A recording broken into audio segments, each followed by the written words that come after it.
It was the consensus of archaeologists that no megalithic architecture had been found anywhere in the world that was more than 6,000 years old. They said, show us another culture that's 12,000 years old anywhere in the world, and we might listen to you. Evidence from much earlier megalithic construction is hiding in plain view. Our understanding of prehistory must change. Nestled near Nanjing, the Yangshan Quarry stands as a monument to human ambition and ancient mystery. Here, amidst the dust and echoes of history, lies the colossal, unfinished stele, intended to honor a Ming dynasty emperor. Why would humans embark on such a grand project, knowing the immense challenge of moving it, and then mysteriously abandon it? If you wish to pass information to a distant future, if you wish it to be preserved, you wouldn't be smart to just write it down. This mystery not only captivates the imagination, but also invites us to explore the profound complexities of engineering, royal ambition, and perhaps the supernatural influences that shape our endeavors. The Yangshan Quarry is an archaeological site of great historical importance, mainly due to its ambitious yet unfinished project initiated by the Yongle Emperor. This project aimed to create a colossal stele to commemorate his father, the Hongwu Emperor, the founder of the Ming dynasty. I think their project was to honor and memorialize it. Is knowledge preserved and passed down through the ages? Yes, I think it is. The Yongle Emperor, who reigned from 1402 to 1424, is celebrated for his significant architectural and cultural achievements, which included not only the construction of the Forbidden City, but also this immense stele project. This act was intended not merely as a show of familial respect, but also to legitimize his rule and link his achievements to those of the dynasty's founder, thus enhancing the continuity and legitimacy of his own reign. The construction of such a monument also served as a display of imperial power and the advanced capabilities of Ming dynasty engineering. That is one of the mistakes in looking for a quote-unquote advanced civilization in the past, is that we tend to be looking for ourselves. From an architectural standpoint, the primary goal of the Yangshan Quarry was to extract stone of an unprecedented size and scale. The stele for the Hongwu Emperor was to be the largest of its kind ever created, a symbol of the immense power and enduring legacy of the Ming dynasty. This ambitious project required vast resources and a workforce capable of overcoming the logistical challenges posed by the stone's enormous dimensions. In imperial China, erecting steles was a deeply cultural act, often associated with honoring divine or royal entities. The project commissioned by the Yongle Emperor linked him with the divine mandate, ascribing almost celestial reverence to his ancestors and himself, thus reinforcing his rule as divinely sanctioned. The design and craftsmanship of the stele were planned to be magnificent. The project was to be composed of 3 grand pieces. The base, intended to support the enormous weight of the stele and act as both a physical and symbolic foundation. The body, which was to be intricately engraved with inscriptions praising the Hongwu Emperor and detailing his accomplishments and virtues. And the crown, planned to be elaborately decorated with dragon motifs or other imperial symbols, signifying the celestial authority of the emperor. The dimensions of the stele were also staggering. The body of the stele itself was planned to exceed 30 meters in length, 13 meters wide and 10 meters thick. Weighing approximately 16,250 metric tons, this stone would have been one of the largest ever carved by human hands, comparable in weight to about 2,500 adult African elephants. To appreciate the scale further, the length of the stele's body was almost as long as the wingspan of a Boeing 747 airplane, underscoring not only its immense size, but also the bold engineering ambitions of the Ming dynasty, mirroring the monumental constructions of other ancient civilizations like the Egyptians and Romans. But remember that the ancient Egyptians tell us in many of their texts that everything they knew was a legacy. The ambitious project at Yangshan Quarry, designed to immortalize the Yongle Emperor's father, faced insurmountable challenges after the emperor's death. The primary issue was the logistical nightmare of transporting the immense stone 10 kilometers to the Ming Shaoling Mausoleum. Despite having a large labor force and advanced engineering techniques of the era, the task proved beyond the capabilities of the period's transportation technologies, leading to the project's abandonment. In the course of studying the quarry, Archaeologists have unearthed a diverse arsenal of traditional tools that were used to work these massive stones. Chisels, hammers, and levers crafted from iron were employed in a meticulously organized manner to extract and precisely shape the gargantuan stones. The innovative methods employed by the workers were particularly ingenious. One such method, known as fire setting, involved heating the rock surface with fire and then dousing it with cold water. This sudden temperature change caused the rock to undergo thermal shock, resulting in cracks that made it easier to shape and remove the stone. The layout of the Yangshan quarry also provides insights into the organization of labor and resources during that time. Large teams of workers were coordinated in a highly structured approach, possibly under the direct supervision of imperial engineers. This meticulous organization was essential for executing such a monumental project, demonstrating the sophisticated management practices of the Ming dynasty in handling large-scale constructions. This coordination not only facilitated the quarrying process but also ensured that each phase of the work was completed as efficiently as possible, despite the eventual abandonment of the project due to logistical challenges. While the organizational prowess at Yangshan Quarry was impressive, the technological innovations possibly used there truly showcased the brilliance of ancient Chinese engineering. The enormous stones at the quarry, some of the largest ever quarried in human history, display a level of precision in cutting and shaping that suggests the use of extremely advanced techniques. Historians and archaeologists have long speculated that the ancient Chinese engineers might have utilized now-lost techniques that facilitated their monumental tasks. These could have included specialized cutting tools, measurement systems for exact angles and flat surfaces, and unique methods for splitting stone from rock beds without causing it to crack entirely. The precision with which these stones were quarried and shaped suggests a sophisticated integration of various fields of knowledge, including geometry, physics, and materials science, indicating a highly developed technological culture. I believe that it's worth considering the possibility of a remote common ancestor, which passed down key information that was inherited by later cultures. Drawing parallels with Roman engineering, we see that Roman engineers also revolutionized construction with the development of hydraulic cement and the extensive use of arches, vaults, and domes, which allowed them to build enduring structures like the Pantheon and the aqueducts. They were masters at utilizing available resources and adapting their engineering solutions to the diverse conditions of their vast empire. Similarly, the engineers at Yangshan may have developed their own unique methods to manage the quarrying of such massive stones.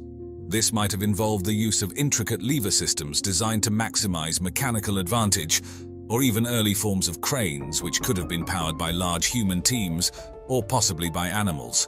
Both civilizations demonstrated an understanding of leverage and load distribution. For instance, Roman cranes and capstans were used for lifting heavy weights, while similar principles could have been applied in Yangshan for moving large stone blocks. Additional techniques hypothesized to be used at Yangshan include the strategic use of water to aid in the transport of these massive stones. By creating a series of canals and using buoyancy, the engineers could have significantly reduced the effective weight of the stones, making them easier to maneuver over large distances. Seasonal adjustments might also have played a role in the timing of the quarry work. Engineers might have taken advantage of frozen ground during the winter to move heavy stones more easily, a technique evidenced in other historical contexts such as the transport of large stones for the construction of medieval cathedrals in Europe. Moreover, the durability and flexibility of bamboo, widely available in China, would have made it particularly useful for creating temporary frameworks and scaffolding, demonstrating the ingenious solutions employed to tackle the challenges of such a monumental project. While exploring the technological aspects of the Yangshan Quarry project is fascinating, the supernatural narratives surrounding its abandonment offer an equally intriguing dimension. In traditional Chinese culture, the spiritual world is deeply intertwined with the physical realm, and many construction projects from ancient times are wrapped in tales of omens and divine messages. Local legends from Yangshan suggest that the massive Stele project was halted by supernatural forces. These stories recount strange and ominous signs that appeared during the quarrying process, which local workers and officials interpreted as warnings from the heavens. These warnings supposedly dissuaded them from continuing the project for fear of invoking disaster or bad luck. Such tales might be more than mere superstitions. They could represent symbolic expressions of the workers' fears and the practical difficulties they faced, projected onto supernatural explanations. Nestled in the high, rugged terrain of the Sacred Valley, the Temple of the Sun at Ollantaytambo is a testament to ancient engineering. Well, all the geologists I know who've looked at it say that it's natural stone.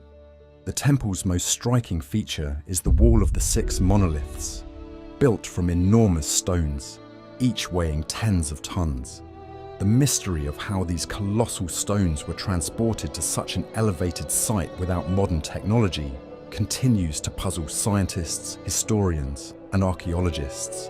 Some of the stones that were extracted weigh 65 tons. Various theories have been proposed, from the use of log rollers and ramps to the incredible strength of human and animal labor. But the precise methods remain a subject of speculation and wonder. The discovery of the Temple of the Sun in Ollantaytambo and subsequent findings in the area are deeply intertwined with the broader exploration and rediscovery of Incan sites throughout the Sacred Valley. The detailed story of its discovery reflects a blend of local knowledge and international scholarly interest, which brought this remarkable site back into the world's consciousness. It's obvious that the Inca found an abandoned megalithic city and made it their center because of that. The process of mapping and documenting the Inca sites along the Urubamba Valley began earnestly in the 19th century, but gained significant momentum with the explorative fervor that marked the early 20th century. Notable figures such as Hiram Bingham, who famously publicized Machu Picchu in 1911, were instrumental in bringing global attention to the Inca sites. Although Bingham did not discover Ollantaytambo, his work set the stage for its further exploration. The first detailed descriptions of Ollantaytambo emerged from explorers like Sir Clements Markham in the late 19th century, who documented the Inca trails and their connecting sites. These accounts highlighted the site's grandeur and intricate stonework, noting its potential significance, but often lacking the archaeological precision seen in later years. By the 1920s and 1930s, more detailed expeditions were undertaken, often by Peruvian and international teams, who began to catalogue the ruins in earnest. These teams used early photographic techniques to create comprehensive records that would later prove crucial for restoration and further study. The mid-20th century saw a surge in archaeological interest that brought more scientific methods to the study of Ollantaytambo. Starting in the 1950s, archaeological teams began to apply more rigorous scientific techniques to their excavations. Notable among these was the work led by American archaeologist John Rowe in the 1960s, which focused on understanding the site's cultural and historical context. His work helped to place Ollantaytambo within the broader narrative of the Inca Empire's expansion and religious significance. The use of early photographic equipment and later, more sophisticated imaging techniques allowed researchers to analyze the alignment of the temple stones. This was crucial in establishing its purpose related to astronomical events, particularly the solstices, which were significant in Inca cosmology. A lot of these ancient megalithic sites, they seem to be astronomically aligned. The role of local knowledge in the rediscovery and understanding of the Temple of the Sun cannot be overstated. The temple's significance in local folklore helped guide and enrich the archaeological narrative. The local Quechua communities retained oral histories that spoke of the temple's celestial alignments and its role in Inca rituals. These stories, passed down through generations, often provided the missing links in understanding the site's function, such as the significance of specific stone placements and their relationship to Inca astrology. Local stories frequently guided archaeologists to specific parts of the site that had been overlooked or misunderstood. For example, the local legend of the Path of the Sun helped researchers identify and understand the importance of certain architectural lines that align with the sun during the winter solstice. The water mirrors found near the Temple of the Sun at Ollantaytambo provide a fascinating glimpse into the sophisticated engineering and astronomical knowledge of the Inca civilization. These architectural features, essentially functioning as reflective pools, offer insight into how the Incas manipulated natural elements to serve both practical and ceremonial purposes. The primary function of these water mirrors was to observe and track celestial bodies. By observing the reflections of the sun, moon, and stars, Inca astronomers could determine critical calendrical and agricultural periods. This was essential not only for the timing of planting and harvesting crops, but also for determining the dates of various religious festivals and ceremonies, which were profoundly influenced by astronomical events. Taking into account the solstices and equinoxes for ceremonial purposes. An intriguing comparison can be drawn between the Incan water mirrors and the use of water in Roman architecture, such as in the famous impluvium in Roman atrium houses. Like the Incan mirrors, these Roman basins were central architectural features designed to collect rainwater, but they also played a role in the aesthetic and practical aspects of Roman domestic life, providing a source of water and a focal point for the household. While the Romans used these features primarily for practical domestic purposes, the Incas elevated their water mirrors to the level of astronomical precision and ceremonial significance, integrating them into their spiritual and scientific understanding of the universe. This comparison not only highlights the universal human attraction to and use of reflective surfaces, but also emphasizes the unique ways in which such features were adapted to meet specific cultural needs and beliefs. The Wall of the Six Monoliths at the Temple of the Sun in Ollantaytambo stands as a profound testament to Inca engineering and architectural prowess. This iconic structure features 6 massive stones, each masterfully carved and placed with precision that remains a topic of admiration and mystery among historians and engineers alike. The crafting of the Wall of the Six Monoliths involved sophisticated stoneworking techniques that the Incas had perfected over generations. The stones were quarried from sites several kilometers away, involving a complex process of extraction, transportation, and placement. The precise technique used to transport these massive stones remains partially speculative, with theories suggesting the use of log rollers, llamas, and sheer human force. Once at the site, the stones were meticulously shaped to fit together perfectly. This was achieved through a method known as ashlar masonry, where stones are cut to fit together without mortar. The joints between the stones are so fine that it is often said not even a piece of paper can slide between them. This precision not only added to the aesthetic and structural integrity of the wall, but also enhanced its seismic resilience, allowing it to withstand the frequent earthquakes that can occur in the region. The construction of such a wall required a deep understanding of geological and architectural principles. The Inca builders selected specific types of stone based on their durability and resistance to weathering. The alignment and interlocking of the stones further contributed to the wall's stability, distributing seismic forces throughout the structure rather than allowing them to concentrate at any single point. The Temple of the Sun's status as an unfinished structure adds a layer of historical intrigue. The abrupt halt in its construction provides a snapshot into a tumultuous period marked by the Spanish conquest. Archaeological findings at the site reveal a sudden stop in construction activities. Tools and materials were found abandoned, as if the workers had dropped them mid-task. Large stone blocks, partially carved, remain scattered around the site, suggesting that significant planning and labor were underway at the time of the disruption. This unfinished state offers a unique insight into the Inca construction methods, as it lays bare the various stages of their building process, from initial stone shaping to final placement. The presence of these artifacts helps archaeologists understand the chronological order of construction phases and the techniques used by the Incas. To grasp the scale and weight of the stones in the Wall of the Six Monoliths, consider that each stone could weigh as much as 50 tons. This is comparable to the weight of 10 large African elephants, or about 35 compact cars.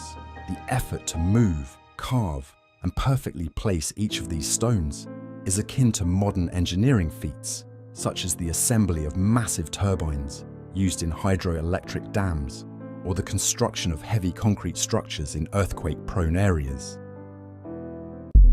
There was a Spanish traveler who crossed the entire width of South America. And on the way, yes, he reported seeing huge cities. Within 100 years, other Spaniards were in there exploring. They couldn't find the cities. I think that we are dealing with a lost civilization that was shamanistic in its basis. And they're only being found now. Deep in the high, rugged terrain of the Sacred Valley, the Temple of the Sun at Ollantaytambo stands as a marvel of ancient engineering. The temple's most awe-inspiring feature is undoubtedly the wall of the 6 monoliths, composed of enormous stones weighing tens of tons each.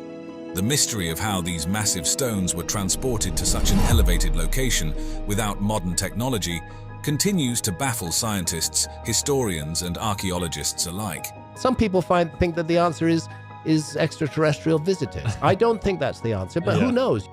While theories abound, from the use of log rollers and ramps to the sheer force of human and animal power, the exact methods remain a subject of speculation and admiration.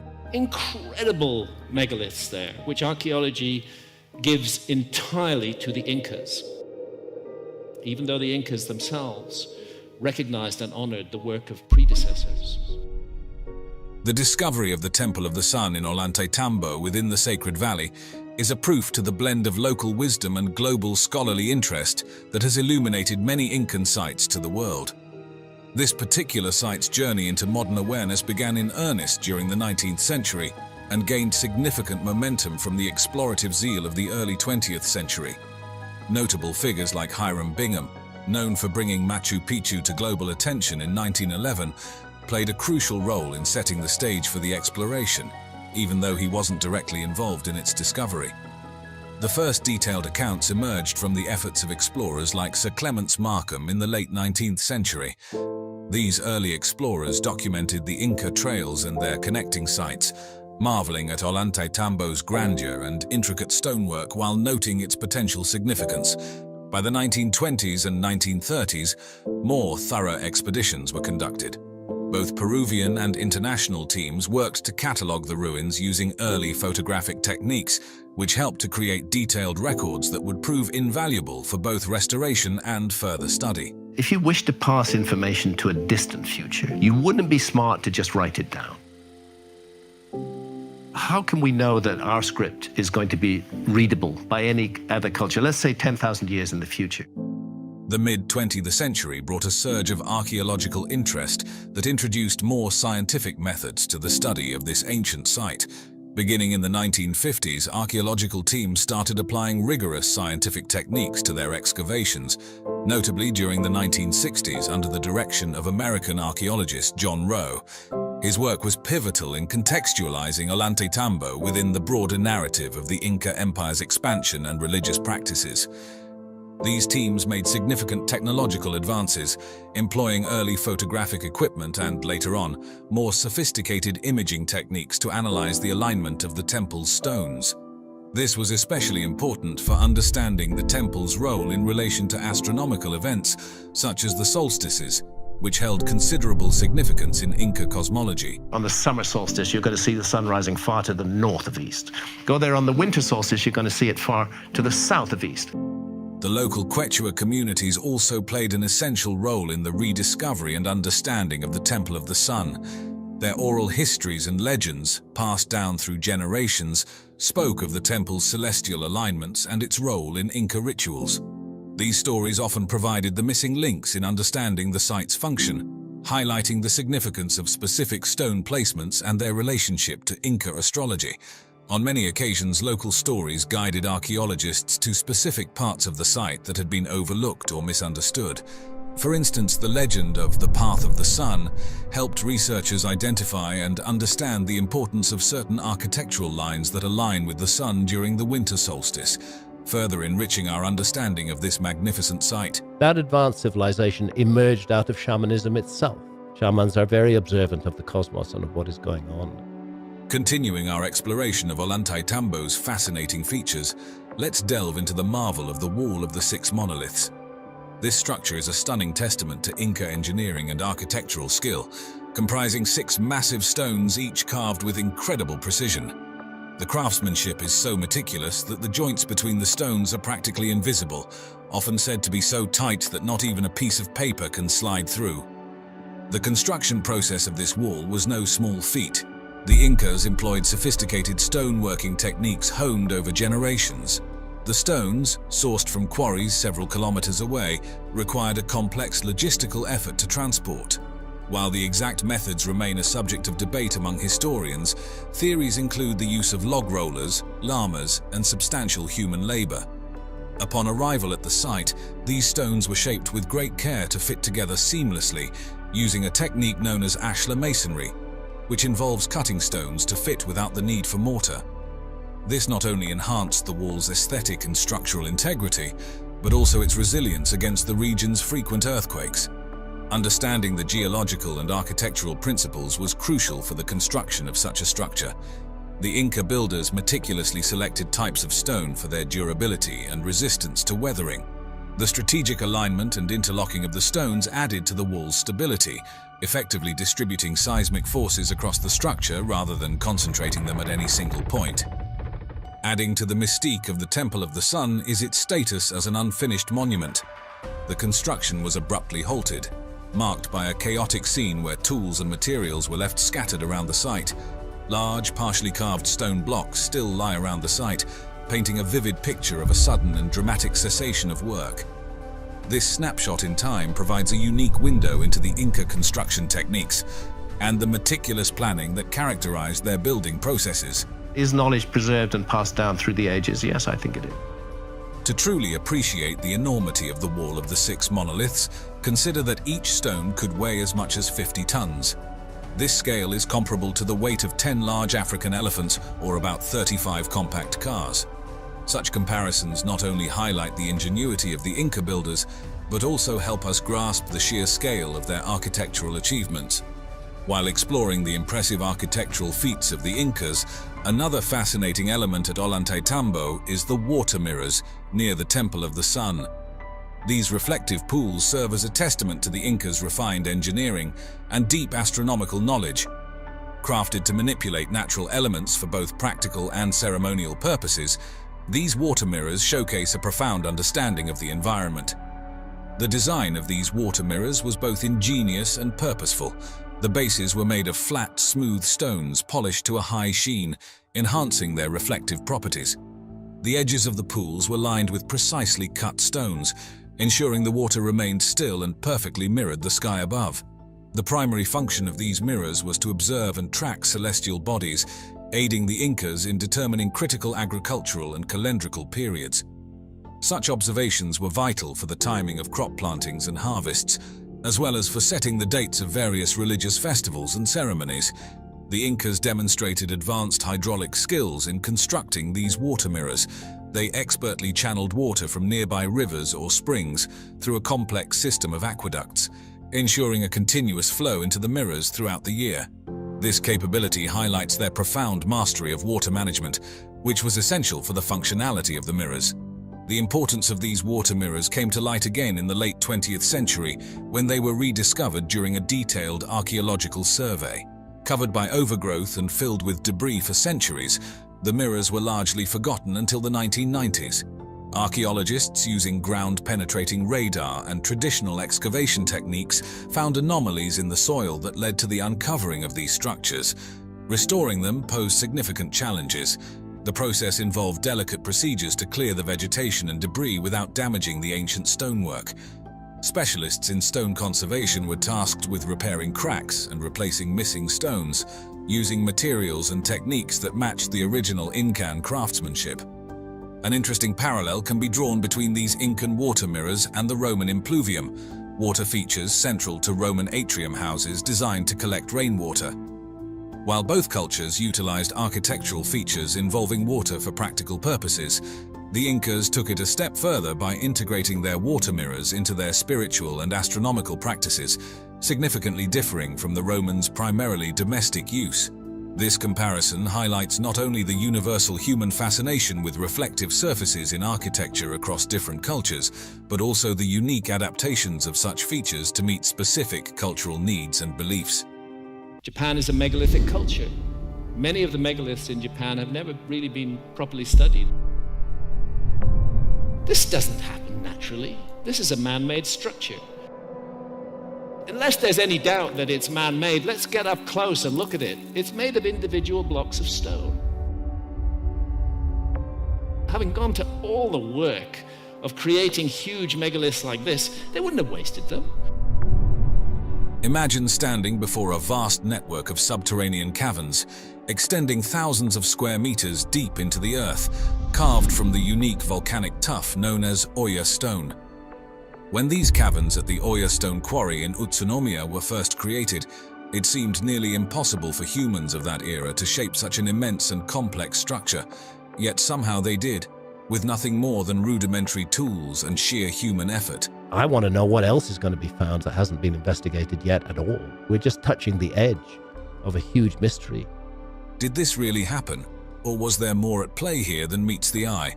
Fast forward to today, and despite our advanced technology and engineering prowess, replicating such a feat remains a formidable challenge. This marvel of both natural formation and human endeavor invites us to explore its depths, uncovering the secrets held within its echoing chambers and imposing walls. I think we're confronted by an enormous mystery with megalithic sites all around the world, and we don't understand them properly. The Oya stone quarry, with its deep historical roots in Japan's architectural landscape, offers a fascinating glimpse into the evolution from localized resource extraction to significant industrial use. The exact discovery date of the quarry isn't well documented, but evidence suggests that small-scale extraction of Oya stone began around the Heian period. I think the dating of quite a number of megalithic sites needs to be reconsidered. It quickly became popular for its unique properties, particularly its ease of carving when freshly quarried, which made it ideal for constructing religious structures like temples and shrines, as well as for creating detailed statues for these sites. As we move into the Edo period, the role of Oya stone expanded dramatically. This was a time of relative peace under the Tokugawa shogunate, marked by urbanization and the burgeoning need for more durable building materials. Oya stone, known for its enhanced fire resistance, became a critical resource in constructing robust, fire-resistant walls, particularly in Edo, modern-day Tokyo, which was prone to frequent fires. Wildfires are what you expect when you have a bit of a comet air bursting up above you. The quarry's activities intensified with technological advancements in mining, such as the introduction of better chiseling tools and more systematic methods for removing large stone blocks. The expansion of cities during this period necessitated large quantities of durable materials, and Oya stone was extensively used not just for building walls, but also for bridges and other infrastructure projects that required materials that could withstand both the elements and the threat of fire. As demand surged, the shogunate implemented stricter regulations to manage the quarry operations effectively, ensuring the extraction rates were sustainable and that the stone remained available for future generations. When we compare Oya stone with European limestone, which was used for similar purposes, we notice both materials share the property of hardening over time, which is ideal for constructions meant to endure. However, while limestone in Europe was often chosen for both its practical and aesthetic qualities, Oya stone's use in Japan was deeply intertwined with the country's cultural and religious practices, reflecting a unique blend of utilitarian and spiritual values. This distinction highlights not only the functional importance of Oya stone, but also its role in shaping the cultural heritage of Japan. The Oya stone quarry is celebrated for its production of Oya stone, a unique type of green, tough volcanic rock. Known for its distinctive qualities, this stone has been a cornerstone in Japanese architecture and art for centuries. Let's dive deep into its rich historical tapestry and uncover some fascinating details along with a compelling theory. Tracing back to around 800 AD during the early Heian period, the operations at the Oya stone quarry began in an era marked by the consolidation of power in the Japanese imperial court and a cultural boom influenced heavily by the Chinese Tang dynasty aesthetics. Initially, Oya stone was primarily used for constructing the foundations and lower structures of buildings in local villages, largely because of its accessibility and the ease with which it could be carved when freshly quarried. What makes Oya stone particularly intriguing is its unique physical property. It is relatively soft when first quarried, but hardens upon exposure to air. This feature allowed ancient builders to initially carve it with ease, and as it hardened, it would transform into a durable structural element. Not only did its warm beige to light grey hues and porous texture enhance the natural aesthetics of traditional Japanese buildings, but it also provided excellent insulation properties. As the Heian period progressed, the cultural center of Japan shifted to Kyoto, increasing the architectural demand for Oya stone, possibly spurred by its fire-resistant properties, an essential feature in an era prone to wooden structure fires. By the late Heian period, the stone's reach extended beyond local regions, finding its way into more significant and prestigious construction projects across Japan, such as temples, shrines, and statues. I can't help thinking time capsule, that there was an intention to preserve this. Ancient texts often highlight its use in substantial state-sponsored construction projects, suggesting a growing importance in the architectural landscape of the time. The rising demand for Oya stone led to a significant expansion of the quarry operations. Quarrying techniques evolved from simple manual methods to more organized mining activities involving larger labor forces.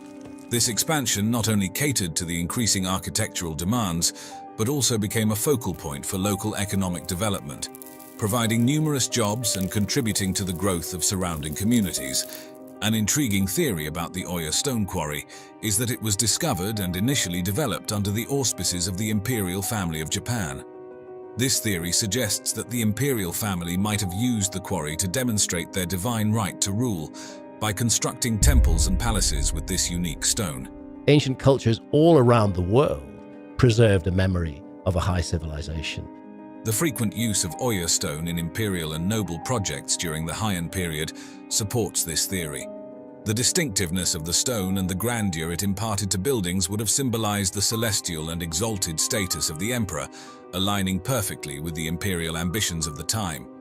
This fascinating hypothesis adds an additional layer of historical and cultural significance to the already rich narrative of the Oya stone quarry. Nestled in Utsunomiya, Tochigi Prefecture, the Oya stone quarry offers more than just a peek into the world of mining. It presents a fascinating interplay of geology, history, and acoustics. Let's delve into the intriguing details of its underground caverns, their extensive history, and unique characteristics. Spanning an impressive 20,000 square meters, these caverns form a vast subterranean network that has been shaped over centuries. In some areas, they plunge as deep as 60 meters, equivalent to a 20-story building. This vast and varied landscape not only offers a glimpse into the Earth's depths, but also tells the tale of its past through the very walls that form it. Etched with the marks of pickaxes and chisels, the cavern walls narrate the history of mining techniques that evolved through the ages. Occasionally, miners have left behind tools and artifacts, which have been preserved and are now part of the quarry's historical tapestry. The caverns also display an array of natural and man-made formations, from varied color strains and vein patterns to different mineral compositions, each adding a layer to the story of the region's geological history. Beyond their historical and visual appeal, these caverns are known for their exceptional acoustic properties. The porosity and density of the Oya stone allow for sound to be absorbed and dampened, creating an environment with minimal echo and clear sound quality. Drawing a comparison to the ancient underground cities of Cappadocia in Turkey, both carved directly into volcanic rock, highlights interesting contrasts. While Oya's caverns were primarily used industrially for mining, Cappadocia's were designed for habitation and protection, equipped with living quarters, churches, and even ventilation shafts. An intriguing theory about the Oya stone quarry suggests that its extensive network and depth could have offered strategic military advantages during historical conflicts. The caverns, with their complexity and depth, might have served as excellent hiding spots or secret passages, a theory supported by Japan's historical use of landscape features in military strategy. Moreover, the Oya stone quarry has caught the eye of the film and television industry due to its dramatic and otherworldly ambience.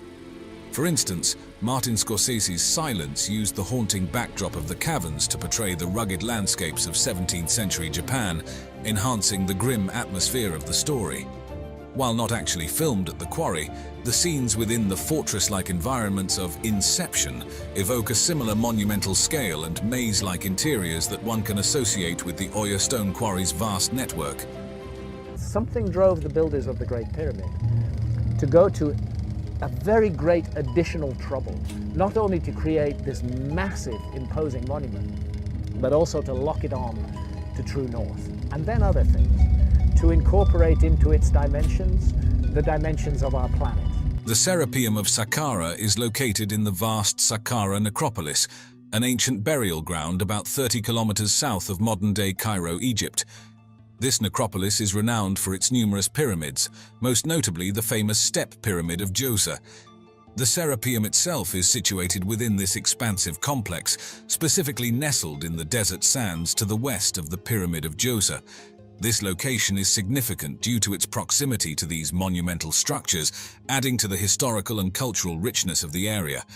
The discovery of the Serapeum in 1851 is a fascinating story.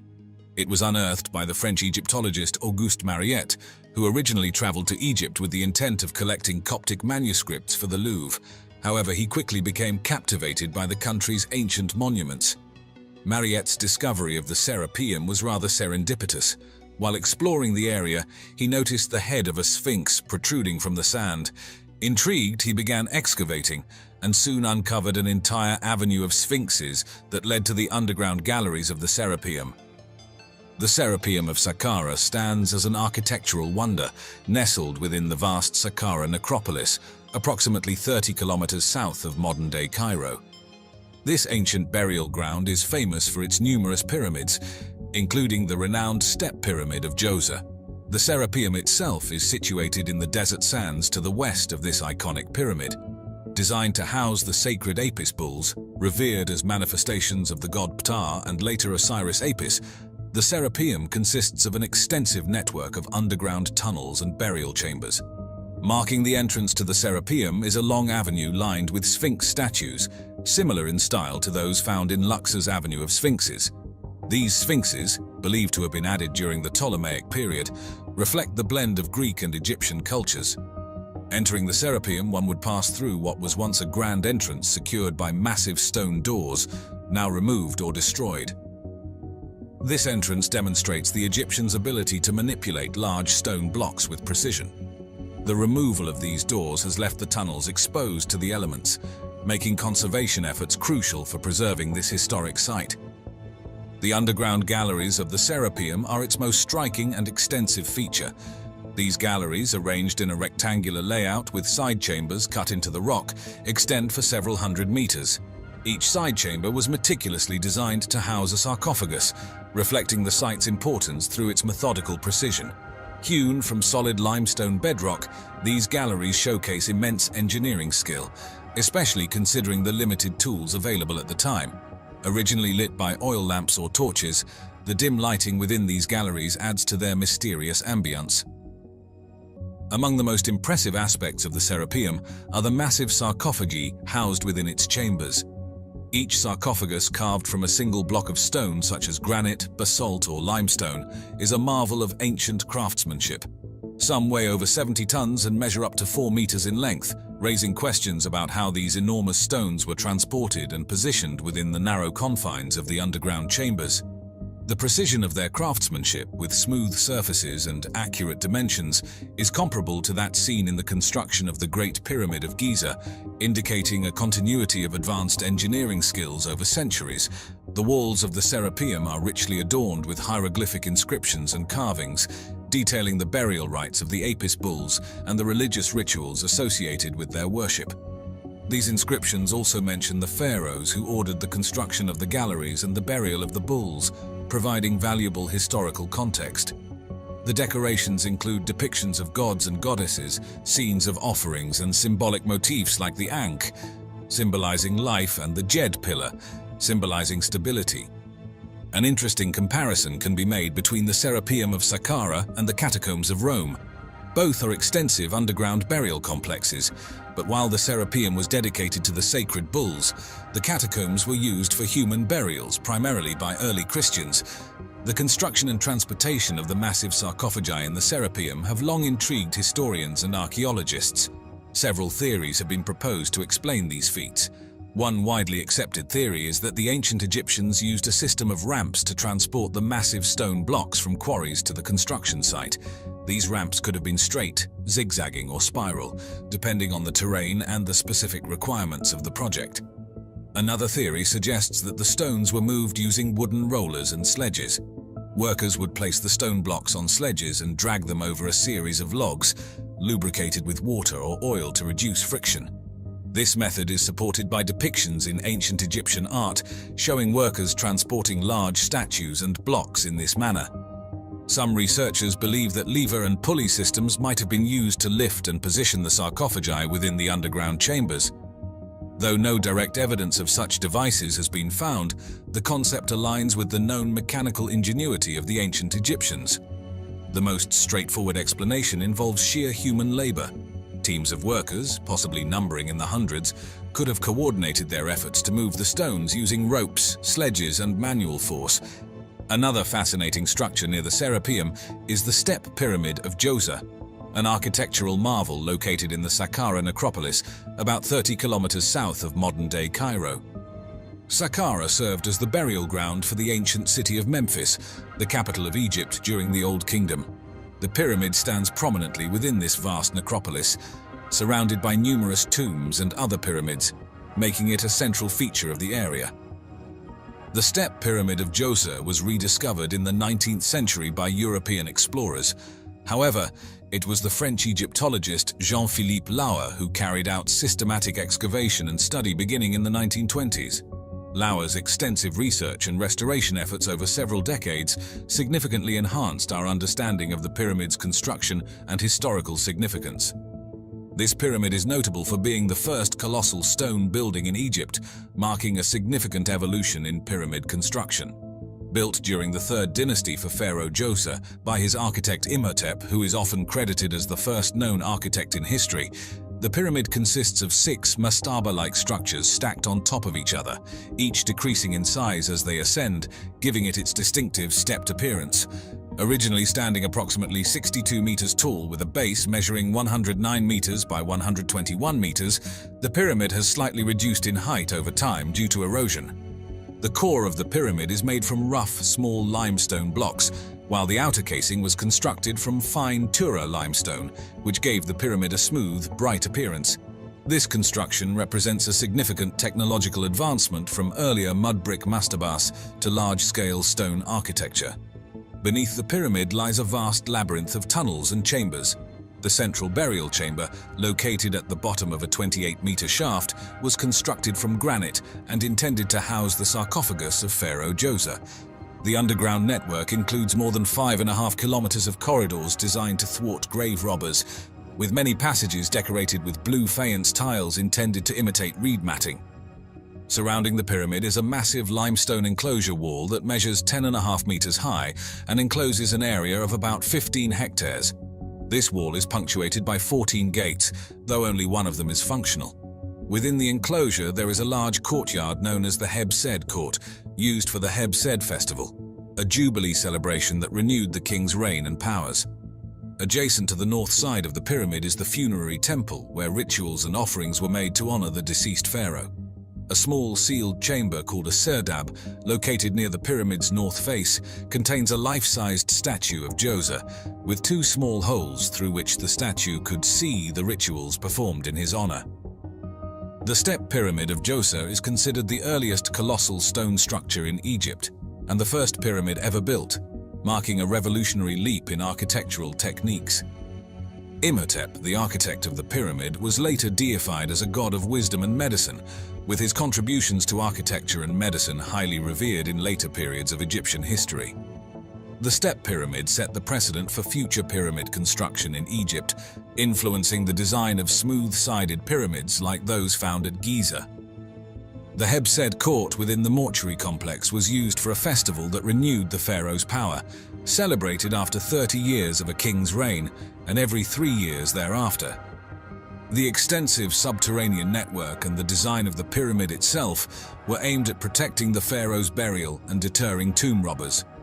Over the years, the pyramid and its complex have undergone extensive restoration efforts, particularly in the 20th and 21st centuries, to preserve this ancient monument for future generations. What is important about that finding is that it raises a big question mark over our entire notion of the prehistory of the world. With 130,000 years of human prehistory, of which only the last 13,000 years have been documented because of the archaeological dogma that there was no point in looking deeper. Goodness knows what was happening here. Imagine diving into the depths of the ocean, only to stumble upon the remnants of an ancient world lost to time. The Bimini Road in the Bahamas and the Yonaguni Monument off the coast of Japan are two such mysterious sites that challenge our understanding of history. Could these submerged structures be the handiwork of advanced pre-flood civilizations, or are they simply nature's remarkable creations? Join us as we delve into the mysteries of these underwater marvels, exploring the theories and controversies that surround them, and uncover the secrets that lie beneath the waves. The Bimini Road, an underwater rock formation off the coast of Bimini Island in the Bahamas, has long captivated historians, archaeologists, and enthusiasts of ancient mysteries.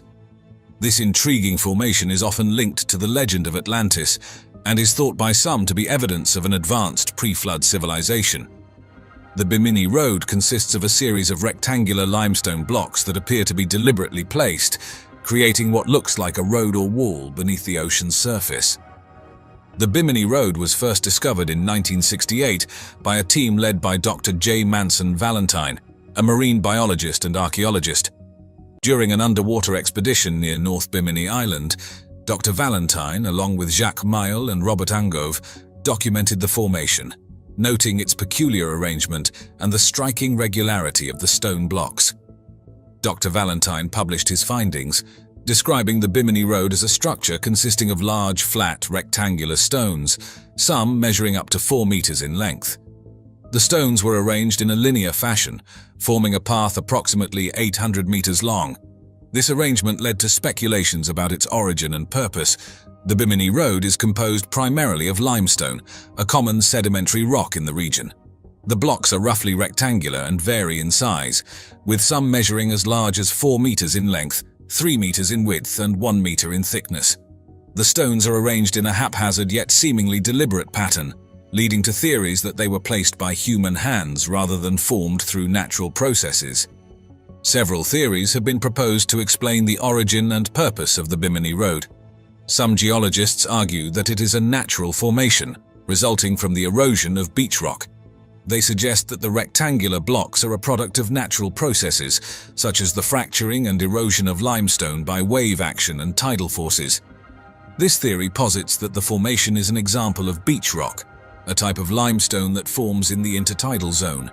As sea levels fluctuated over millennia, these rocks could have fractured and shifted, creating the appearance of a man-made structure.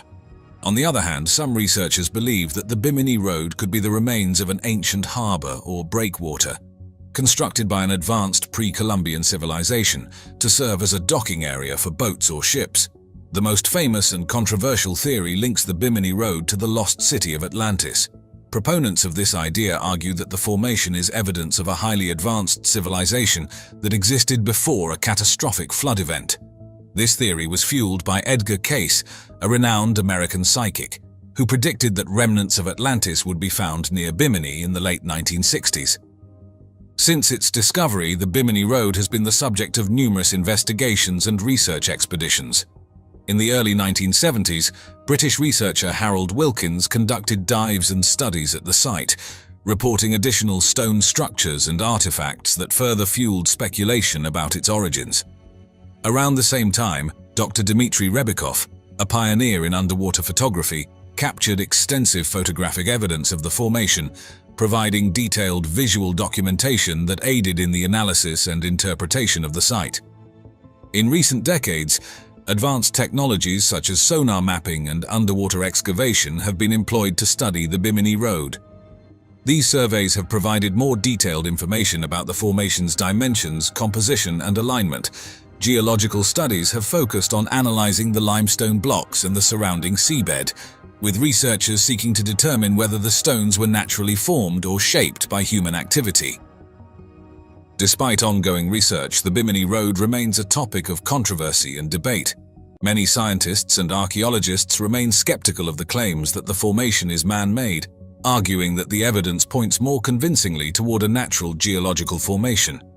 Nevertheless, alternative theories continue to be explored, with some researchers advocating for more extensive underwater excavations to uncover potential artifacts or further structural elements that could shed light on the formation's true nature. Regardless of its origin, the Bimini Road holds significant historical interest. It has become a focal point for discussions about ancient civilizations, lost cities, and the mysteries of human history. Moving on to another underwater structure, the Yonaguni Monument is one such intriguing formation. Located off the southern coast of Yonaguni Island, part of the Ryukyu Islands in Japan. This underwater rock formation has captivated the attention of archaeologists, geologists, and enthusiasts of ancient mysteries due to its striking resemblance to a stepped pyramid or a complex of terraces and platforms. Discovered by divers in the 1980s, the monument has sparked intense debate regarding its origins and purpose. Some believe it to be the remnants of an ancient city submerged after a catastrophic event, possibly linked to a pre-flood civilization. The Yonaguni Monument was discovered in 1986 by Kihachiro Aratake, a local diver and director of the Yonaguni-cho Tourism Association. While exploring the seabed near Yonaguni Island, Aratake stumbled upon a massive, mysterious structure with remarkably straight edges and flat surfaces. His discovery quickly garnered attention, and further dives were conducted to explore the site in greater detail. After the initial discovery, a series of surveys and exploratory dives were carried out by Japanese marine geologist Masaki Kimura and his team. Dr. Kimura, from the University of the Ryukyus, has been one of the most vocal proponents of the theory that the Yonaguni Monument is a human-made structure. Over the years, his team has documented numerous features that suggest artificial construction. The Yonaguni Monument is composed primarily of fine-grained sandstone and mudstone, which are common sedimentary rocks in the region.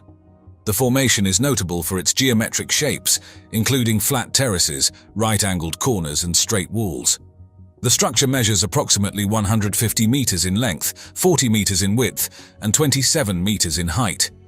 It consists of multiple layers or steps, reminiscent of a stepped pyramid, with some areas featuring what appear to be stairs or platforms.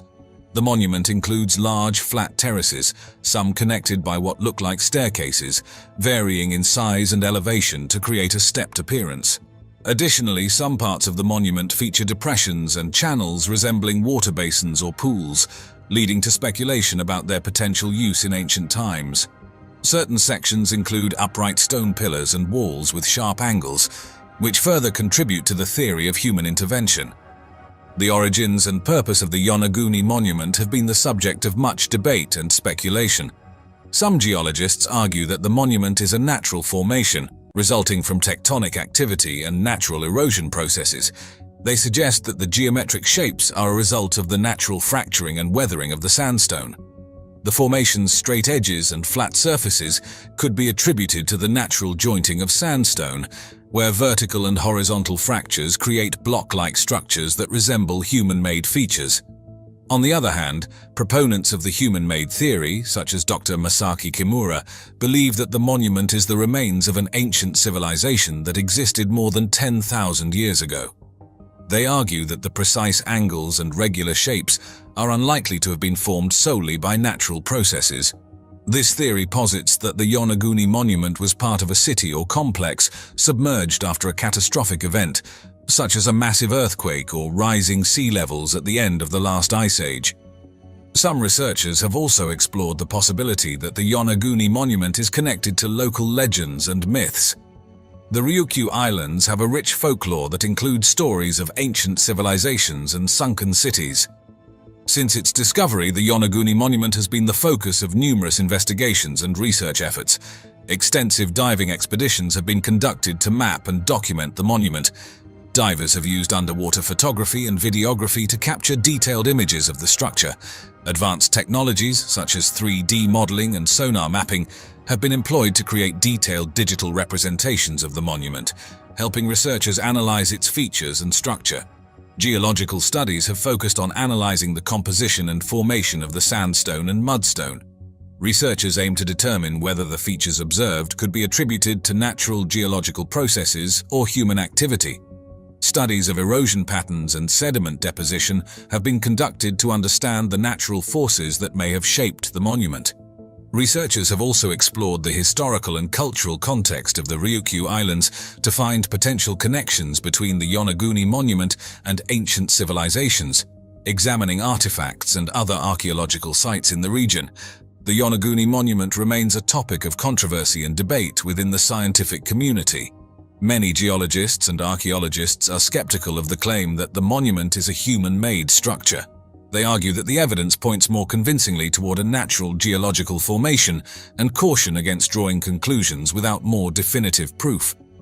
Despite the skepticism, alternative theories continue to be explored. Proponents of the human-made theory call for more extensive underwater excavations and research to uncover potential artifacts or further structural elements that could shed light on the monument's true nature. Regardless of its origin, the Yonaguni monument holds significant cultural and historical interest.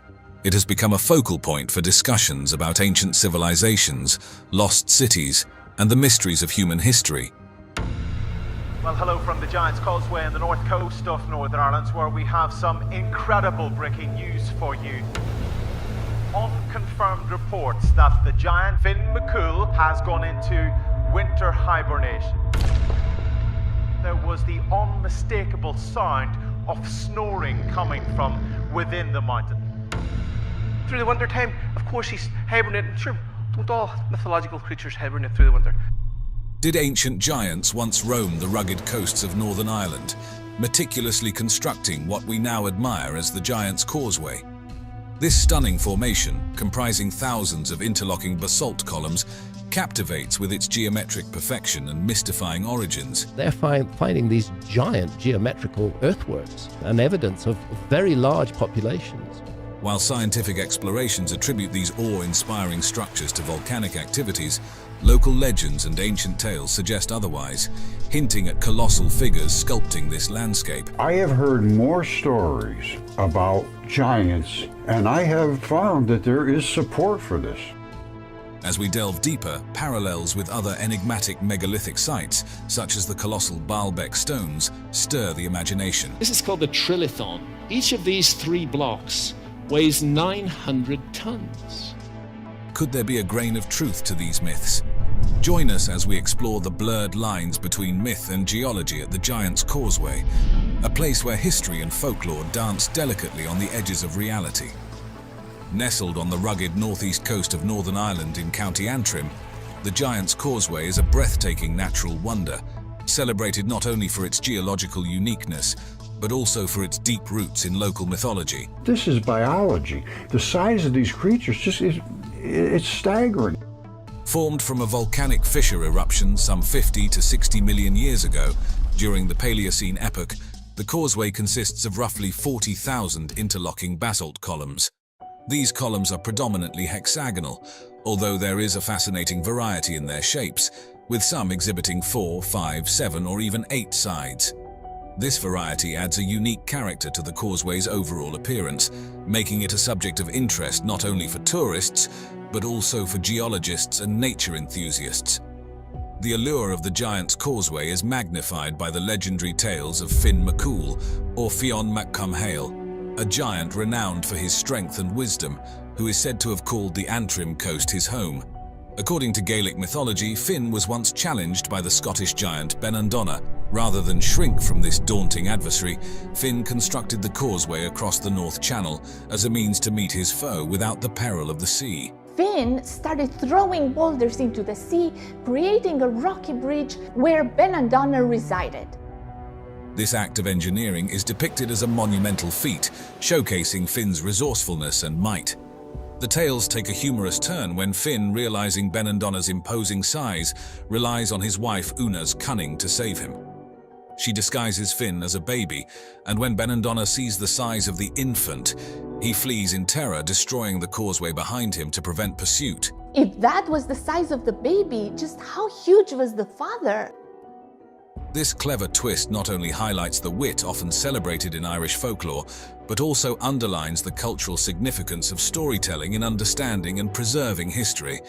Drawing an interesting parallel, the causeway shares thematic elements with Norse mythology's Bifrost, the burning rainbow bridge that connects Midgard, the realm of humanity, to Asgard, the home of the gods.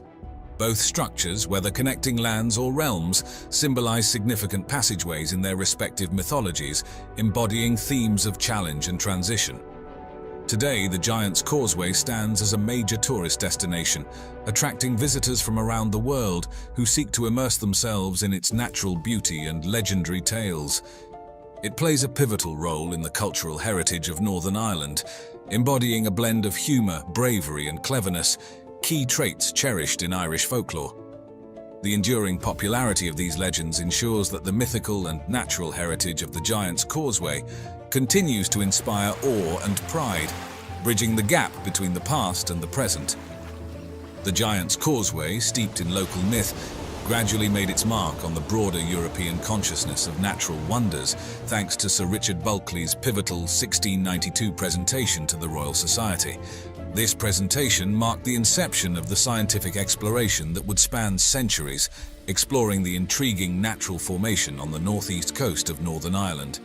Sir Richard Bulkeley, a member of the prestigious Royal Society and a fellow at Trinity College, Dublin, played a crucial role in introducing the Giant's Causeway to the scientific community. Though the specifics of his presentation are not well documented, his mention of the causeway was clearly intended to spark curiosity and scientific investigation. This early academic nod was instrumental, paving the way for the causeway to be studied under the emerging scientific methodologies of the Enlightenment, attracting the attention of geologists and natural philosophers. I want to know what else is going to be found that hasn't been investigated yet at all. We're just touching the edge of a huge mystery. The 18th century saw a burgeoning scientific interest in the natural world, with the Giant's Causeway becoming a focal point of study. The unusual basaltic columns drew scientists, prompted by Bulkeley's mention, to theorize about their origins. This period was marked by significant debates, notably between Neptunism and Plutonism. Neptunism posited that the rocks had formed from minerals crystallizing in the oceans, suggesting that the causeway's columns were sedimentary deposits.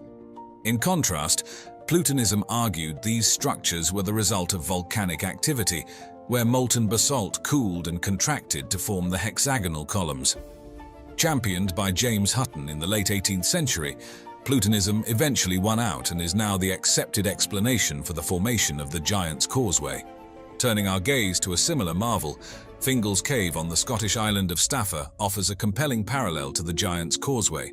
Both are characterized by strikingly similar hexagonal basalt formations, and both are steeped in connected folklore. Fingal's Cave is said to be named after the same giant linked to the causeway. This shared geology and lore have spurred theories of a possible geological bridge once connecting Ireland and Scotland, highlighting not only the shared natural wonders, but also the rich cultural ties between the two regions through their legends. This comparison deepens our appreciation of how geological formations can weave together the fabric of myths across lands. Fingal's Cave on the uninhabited island of Staffa is a place where geological wonder meets literary inspiration. Its discovery by the modern world came in 1772 when Sir Joseph Banks, already famed for his voyage with Captain James Cook, explored the cave. During his tour of Scotland, he was struck by the natural architecture of the cave. Banks's vivid descriptions in his letters and journals captivated the British public and intellectuals alike, spreading its fame far and wide. His portrayal helped cement the cave's status as a natural wonder, drawing artists, writers, and eventually tourists, especially during the popular Grand Tour period in Europe. The name Fingal's Cave owes its origin to James Macpherson's literary work, which claimed to translate ancient Gaelic poetry, although it was later debated and considered largely his own creation. Nonetheless, the popularity of these poems romanticized Scottish history and added a mythical quality to the cave, linking it with the hero Fingal. This association not only named the cave, but also framed it within a narrative of heroic deeds and a mystic past, reinforcing it as a symbol of Scottish pride and identity. The cave itself is a geological marvel, formed through the cooling and solidification of lava. This process starts when a large lava flow cools uniformly, causing it to contract and fracture into long, symmetrical columns, mostly hexagonal in cross-section. This phenomenon is not only rare, but also visually stunning, contributing significantly to the cave's fame. Inside, the cave's structure is grand and cathedral-like, standing about 72 feet high and stretching around 270 feet back into the cliffs. The roof arches naturally, and the floor, partially submerged, is constantly washed by seawater, enhancing the cave's eerie and mystical sounds. Moreover, Fingal's cave is renowned for its extraordinary acoustics. The structure of the cave, combined with the rhythmic sounds of the ocean, creates a haunting soundscape that echoes against the basalt columns. This auditory feature significantly influences the cave's allure and has inspired numerous artists, playing a crucial role in the cave's artistic legacy. Through its natural beauty and the echoes of its columns, Fingal's cave continues to be a source of fascination and inspiration, weaving together the strands of nature, myth, and art. It was the view, very firm view of archaeologists, that there had been no megalithic architecture. When I say megalithic, I mean literally big stones, stone circles, huge constructions, nothing like that before 6,000 years ago. Central to my work was the notion of a global cataclysm, roughly 12,500, 12,800 years ago. They are not saying that it also wiped out a lost advanced civilization of prehistory. I'm saying that.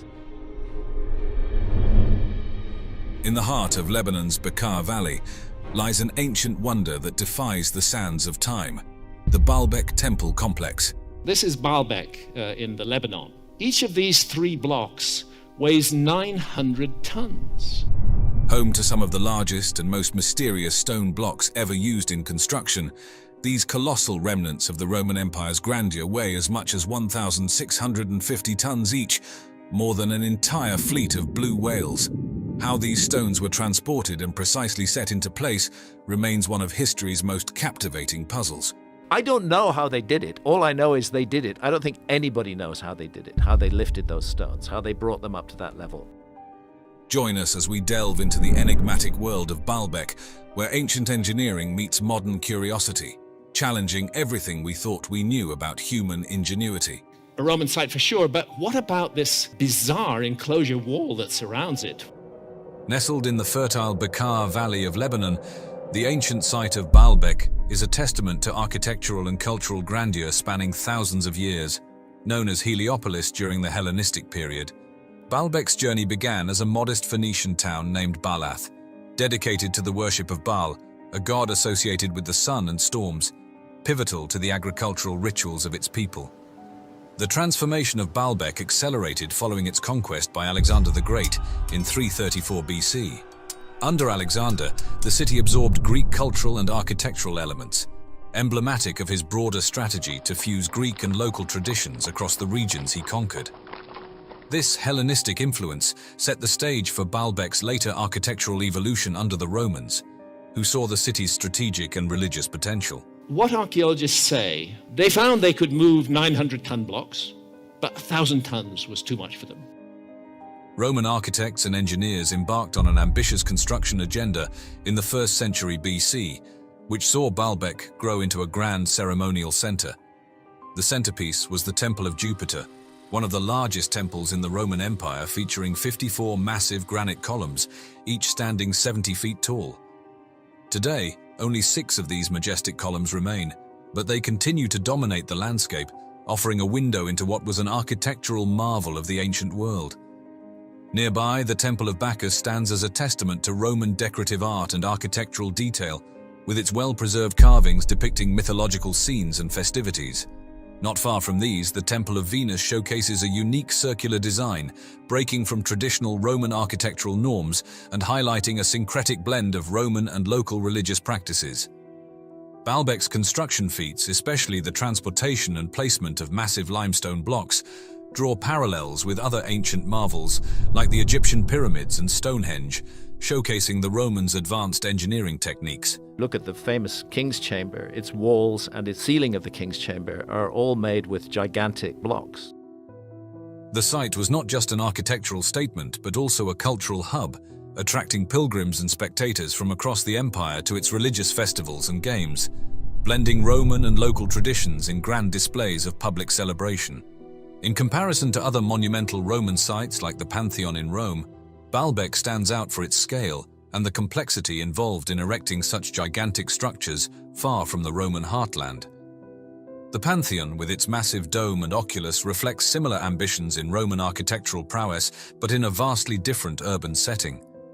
Both sites, however, illustrate the Roman Empire's architectural ambition and its ability to mobilize resources and technology across its vast territories. The stone blocks of Baalbek, particularly within the Temple of Jupiter complex, represent some of the most astonishing elements of ancient architecture found anywhere in the world. These massive stones serve as a testament to the extraordinary engineering prowess of their builders. Their construction techniques and capabilities continue to spark both fascination and scholarly debate. At the heart of the complex sits the Trilithon, a trio of stone blocks that form the podium of the Temple of Jupiter. Each stone measures roughly 64 feet in length, 13 feet in height, and 14 feet in width, and weighs about 800 tons. The precision with which these gigantic stones are fitted together, without any mortar, is truly remarkable. Such an engineering feat required not only advanced planning and ample resources, but also the ingenious use of simple machines like levers and inclined planes, combined with significant human and mechanical effort. Just about 900 meters from the main temple complex, in a nearby quarry, lies the Stone of the Pregnant Woman.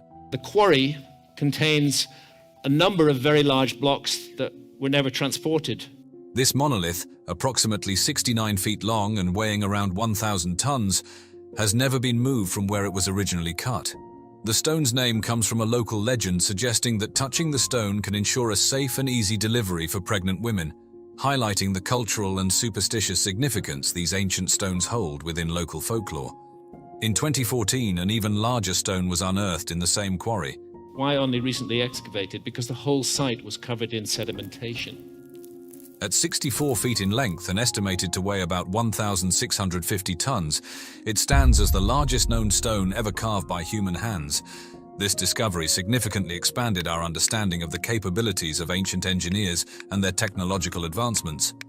Comparing these megalithic stones to other ancient wonders provides further context to their impressive nature. For instance, while Stonehenge in England is renowned for its circular arrangement of standing stones, the largest of these stones weighs merely about 30 tons, far less than the massive blocks of Baalbek. The construction of Stonehenge involved transporting stones over long distances, presenting a different type of logistical challenge and ingenuity. However, the sheer scale and weight of the Baalbek stones showcase an unparalleled architectural ambition in the ancient world. Similarly, when we consider the Egyptian pyramids, particularly the Great Pyramid of Giza, the limestone blocks typically weigh between 2 to 15 tons, with the largest granite stones in the King's Chamber weighing between 25 to 80 tons. Now, Egyptologists will tell you that, they could move heavy blocks because they put them on wet sand and they push them along on wet sand. Maybe if you're just at ground level, that will do, but when you're 350 feet above the ground, as you are in the King's Chamber, that won't do at all. The stones of Baalbek far exceed these in size, highlighting the unique challenges and skills required for their transport and placement. Unlike the primarily tomb-like structures of the Giza pyramids, Baalbek's temples served ceremonial and religious functions, indicating diverse uses of massive stones across ancient civilizations. This comparison not only illustrates the monumental scale of Baalbek's construction, but also underscores the diverse architectural and cultural expressions of ancient societies. The Baalbek temple complex, with its colossal stone blocks, stands as one of the greatest engineering achievements of the ancient world. The tasks involved in constructing this monumental site weren't just about brute strength. They required meticulous planning, advanced organizational skills, and a deep understanding of physics and engineering principles. These elements combined challenge our modern perceptions of ancient technology, and showcase the ingenuity of our ancestors. The architectural grandeur of Baalbek was no accident. It reflected the Roman Empire's immense ambition and its desire to display power and divine favor. The sheer scale of the temple served multiple purposes, both religious and political, reinforcing the might of Rome and the sanctity of the location.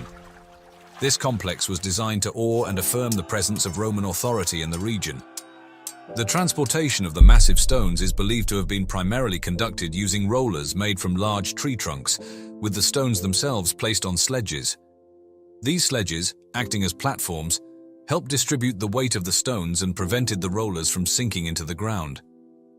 Historical texts even mention the use of olive oil as a lubricant on the paths, a technique that significantly reduced friction, making it easier to move these enormous weights over considerable distances. The placement of these giant stones remains a subject of debate among historians. Techniques such as the use of wooden cranes, which were similar to those used in medieval constructions, likely played a role.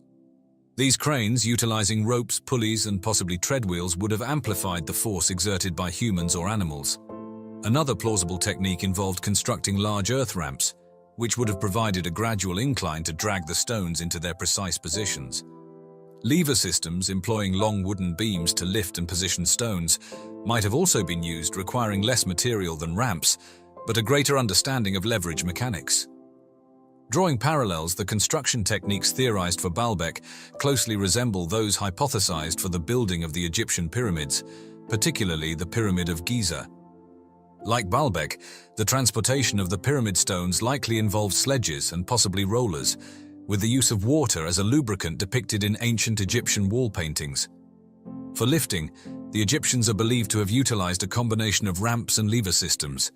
Constructed over a millennium before Baalbek, the pyramids highlight a continuity in complex engineering techniques that span cultures and ages, underscoring a shared architectural heritage in the ancient world. This shared legacy speaks volumes about the ingenuity embedded in ancient construction practices, linking disparate cultures through their monumental achievements. Indian culture is extremely ancient. We have to accept that civilization in India is at least 5,000 years old.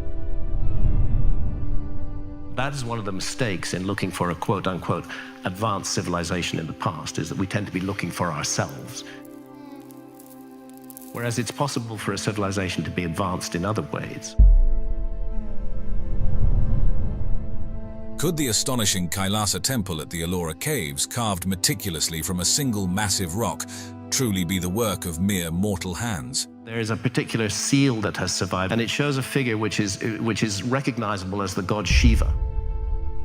This ancient architectural marvel, built in the 8th century under the patronage of King Krishna of the Rashtrakuta dynasty, stands as a monument not only to devotion and artistry, but also to an engineering prowess that seems almost superhuman. I think we're confronted by an enormous mystery with megalithic sites all around the world, and we don't understand them properly.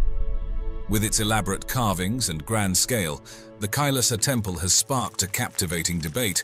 Was this colossal structure really constructed using primitive tools of the age, or does it bear evidence of intervention by an advanced civilization, possibly beyond our earthly realm? Some people think that the answer is extraterrestrial visitors. I don't think that's the answer, but who knows?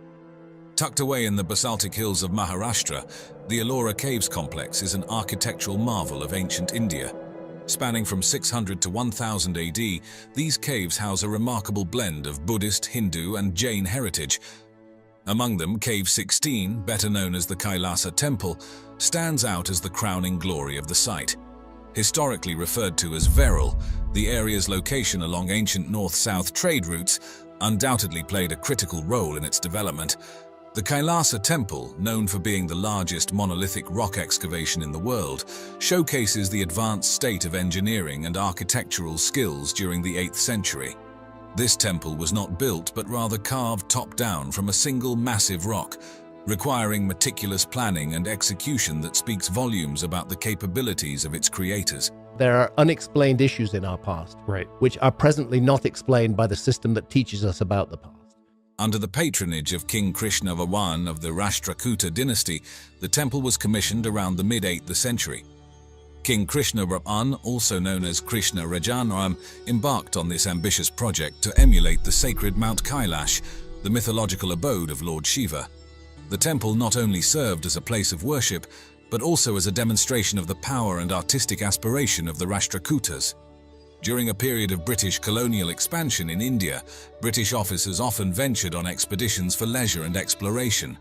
It was during one such excursion that the lush, overgrown vegetation of the Maharashtra region, which had concealed the Ellora caves for centuries, finally gave way to one of the most significant archaeological discoveries in India.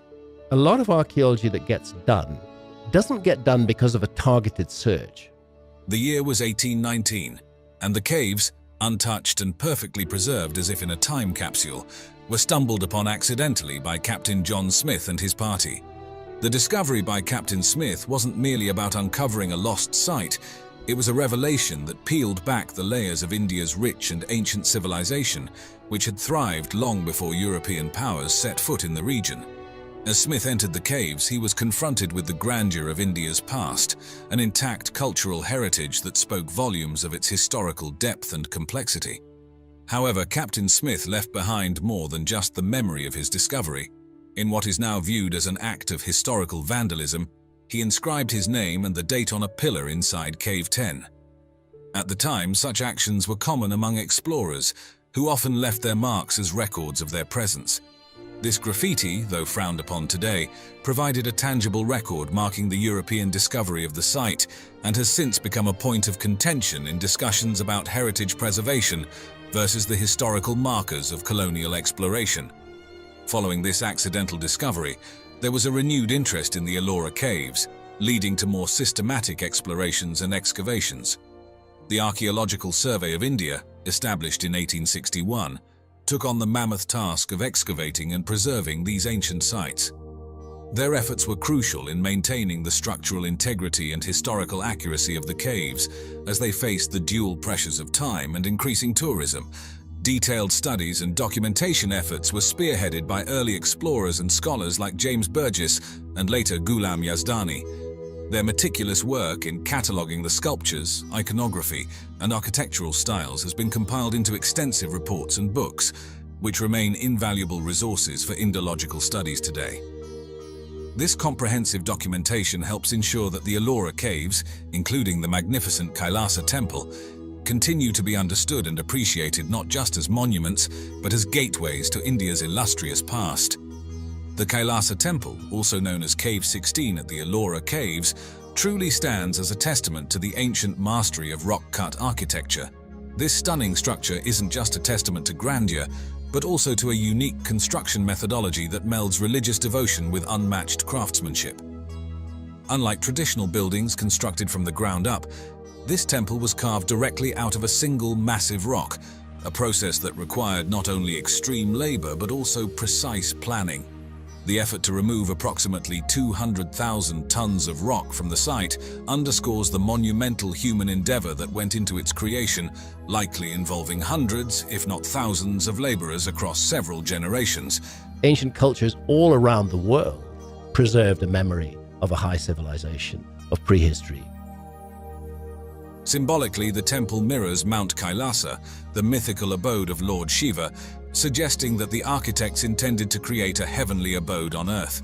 This ambition is evident not just in the temple's scale, but also in its elaborate multi-storied design, which features a rare vertical expansion in rock-cut architecture. Each floor is intricately adorned with carvings and statues that bring to life stories from Hindu mythology, especially those focusing on Lord Shiva, enhancing both the religious and aesthetic appeal of the temple. Comparing the Kailasa temple to the ancient city of Petra in Jordan highlights its unique features. While Petra is renowned for its impressive facades carved into rock faces, the Kailasa temple goes a step further. It is not just a facade, but a complete excavation, with intricate vertical carvings that make its interiors as spectacular as its exteriors. Unlike Petra's relatively plain interiors, the Kailasa temple is elaborately detailed, with entire floors, columns, and ceilings that are ornately decorated to reflect Hindu religious themes. The engineering behind the Kailasa temple also addresses some significant challenges. such as maintaining structural integrity while removing massive volumes of rock. The architects and engineers employed their deep understanding of geology and engineering to ensure the stability and durability of the remaining structures. They even incorporated an ingenious drainage system to prevent water accumulation and erosion during the region's heavy monsoon seasons.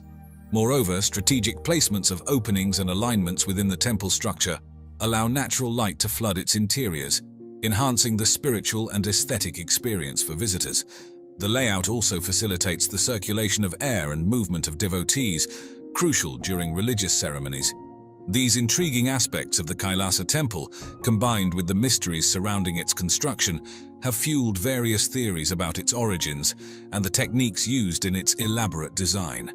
From theories suggesting extraterrestrial influence to speculations about advanced ancient technologies or a network of secret chambers, the temple continues to be a subject of fascination and scholarly debate. I think the dating of quite a number of megalithic sites needs to be reconsidered. These discussions not only celebrate the architectural genius of the temple's creators, but also deepen our appreciation for this ancient marvel. Exploring the mysteries of the Kailasa temple at a more refined level reveals a range of fascinating theories that try to explain its incredible construction. One such theory suggests that the technology and precision required for its creation in the 8th century might hint at extraterrestrial influence or the use of advanced ancient technology that has since been lost. While this idea captivates the imagination, most scholars and archaeologists believe that the temple's construction was well within the capabilities of human ingenuity at the time, pointing to similar rock-cutting techniques used across India long before the temple was built. Another intriguing theory about the Kailasa temple involves the possibility of a network of secret tunnels and chambers beneath the complex. Local legends and some speculative reports suggest that these could have served as passages for religious ceremonies or as escape routes during invasions. However, thorough archaeological investigations have yet to confirm these claims, and the natural rocky terrain of the area makes such an extensive network rather unlikely. The alignment of the Kailasa temple with celestial bodies forms yet another theory. Some believe that the temple, like many ancient structures, was designed in alignment with certain stars or planets to harness cosmic energies during significant astronomical events such as solstices and equinoxes. While there are notable celestial alignments at other ancient sites that lend some support to this theory, concrete evidence linking the Kailasa temple's orientation with celestial events remains elusive. As these theories continue to pique curiosity and scholarly debate, the significance of preserving such a monumental site has never been clearer.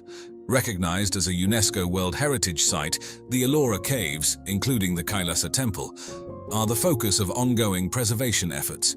These efforts are crucial in protecting the site's intricate carvings and magnificent structures from both natural elements and the impacts of modern-day tourism, ensuring that this ancient marvel can be appreciated for generations to come.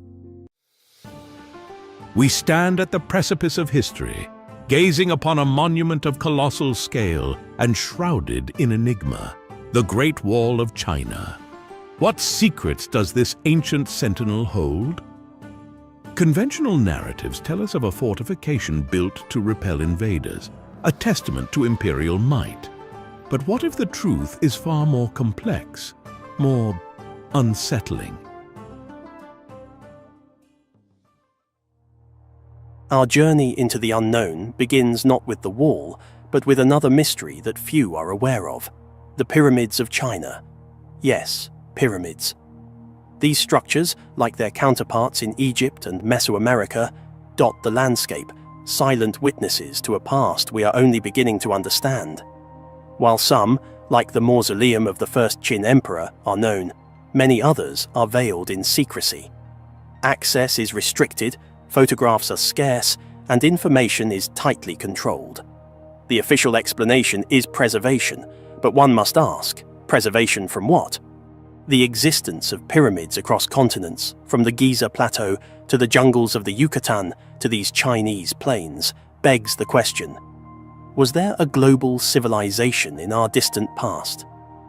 The Epic of Gilgamesh, one of humanity's oldest written stories, speaks of a time when the whole world spoke a single language.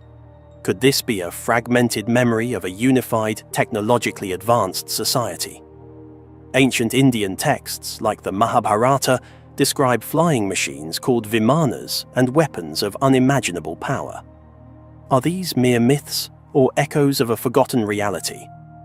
The presence of pyramids worldwide, built with astonishing precision and often incorporating advanced astronomical alignments, suggests a level of knowledge and cooperation that defies conventional historical timelines. Back in China, the deliberate obscuring of these pyramids, even to the point of planting trees upon their slopes, a practice mirroring the controversial treatment of Göbekli Tepe in Turkey, which, by the way, predates the supposed invention of agriculture by thousands of years, raises serious questions. Are these actions merely misguided attempts at conservation, or is there a deliberate effort to hide something from our view? Is it a coincidence that the Library of Alexandria, a repository of ancient knowledge, was famously destroyed? Are we being kept in the dark about our true origins? Now, let us return to the Great Wall. Stretching over 13,000 miles, it is a feat of engineering unparalleled in the ancient world. Construction, we are told, spanned centuries, from the 7th century BC to the 16th century AD. Its purpose? To defend against nomadic tribes, to control trade, to project power. But there are anomalies, whispers in the stones that challenge this narrative. Recent explorations, such as those by Michael Collins of the Wandering Wolf Channel, have revealed disturbing inconsistencies. Imagine this: vast sections of the wall, far from the restored tourist areas, are in ruins. But more than that, in some places, the wall can be scaled from the outside inward. And even more perplexing, arrow slits, designed for defense, are found facing inward, towards the very people the wall was supposedly built to protect. The official history speaks of a workforce of hundreds of thousands, perhaps millions, involved in the construction. But were they truly willing participants, or something else? The Book of Odes, a collection of ancient Chinese poetry, contains verses that hint at forced labor and suffering. Could the Great Wall be not just a symbol of defense, but also of control, even imprisonment? It's important to note that much of the wall remains unexcavated, hidden beneath the earth. What secrets lie buried there? What might we learn if we were allowed to fully explore this monument? Consider the fact that vast stretches of the wall are in a state of decay, far from the carefully manicured sections shown to tourists. This decay is not just due to the passage of time, it's also a result of neglect and, arguably, a lack of interest in preserving the entire structure. The official narrative tells us that the wall was built to keep invaders out. But what if its true purpose was to keep people in? This is a radical idea, but one that gains traction when confronted with the physical evidence. The inward-facing arrow slits, the ease of scaling the wall from the outside, the sheer scale of the structure, all point to a level of control that goes beyond mere defense. Every year, millions flock to the restored sections of the wall, experiencing a carefully curated version of history. But beyond the well-trodden paths, in the remote and crumbling sections, a different story whispers on the wind. It's a story of a structure that defies easy explanation, a story that challenges us to rethink everything we think we know about ancient China and perhaps about the very nature of civilization itself. We grow up learning about the grand structures of our past, the Great Wall of China, the pyramids, Stonehenge. But when you look closer and study these ancient sites, it often feels like they are off our radar and are being forgotten about. We are not told the full story, only told partial truths. The idea that the Great Wall was built to control the population rather than repel invaders is not just a modern invention. It finds echoes in ancient Chinese texts. The legalist school of philosophy, which heavily influenced the Qin dynasty, the first to unify China and initiate large-scale wall construction, advocated for strict control and social engineering. Could the wall be a physical manifestation of this philosophy? Now, some might dismiss this as mere speculation. But consider this. We are talking about a structure so vast, so complex, that it defies easy understanding. We are talking about a structure that was built over centuries, under different dynasties, each with its own agendas and motivations. Is it not possible that the purpose of the wall evolved over time, that it became something more than just a defensive barrier? The fact that individuals can access these remote areas and document these anomalies is crucial. It demonstrates that independent investigation is not just possible, but necessary. We cannot rely solely on official narratives, especially when those narratives are incomplete or potentially deliberately misleading. We stand at a pivotal moment in history. We have the opportunity to rewrite the narrative, to uncover the hidden truths of our past, and to create a more complete and accurate understanding of who we are. But we cannot do it alone. The Great Wall of China is more than just a physical structure. It is a symbol. It is a symbol of human ambition, of human ingenuity, and perhaps of human cruelty. It is a symbol that challenges us to look beyond the surface. It is a reminder that the history we have been taught is incomplete, and that there is much more to learn. It's a call to explore the unknown and question everything. Get ready to trade your hiking boots for some sandals, because if you like this adventure, then you are going to love our next one. We're about to dive into the mysteries of ancient Egypt with an incredible discovery. A lost temple dedicated to the Greek god Zeus, unearthed in Egypt's Sinai Peninsula. This amazing find reveals a fascinating chapter of history where cultures clashed and blended. We'll journey back in time to uncover the secrets of the Ptolemaic dynasty, the Greek rulers who inherited Egypt after Alexander the Great, and explore how they fused their Greek heritage with ancient Egyptian traditions. Ever wondered how Zeus, king of the Greek gods, ended up with a temple in the land of the pharaohs? We'll unravel that mystery too, along with the secrets of Pelusium, a once mighty city that guarded the gateway to Egypt and vanished beneath the sands. Until now, from the sacred Mount Cassius to the Egyptian god set, we'll uncover the layers of history and mythology surrounding this incredible find. Get ready to be amazed by the lost temple of Zeus and the secrets it reveals about ancient Egypt's fascinating past. When you picture ancient Egypt, what comes to mind? Majestic pyramids, powerful pharaohs, mummies shrouded in mystery, perhaps their pantheon of gods, Isis, Horus, Ra. But Zeus? Probably not the first deity that springs to mind. Yet a recent discovery in Egypt's Sinai Peninsula has unearthed a lost temple dedicated to the Greek god of the sky.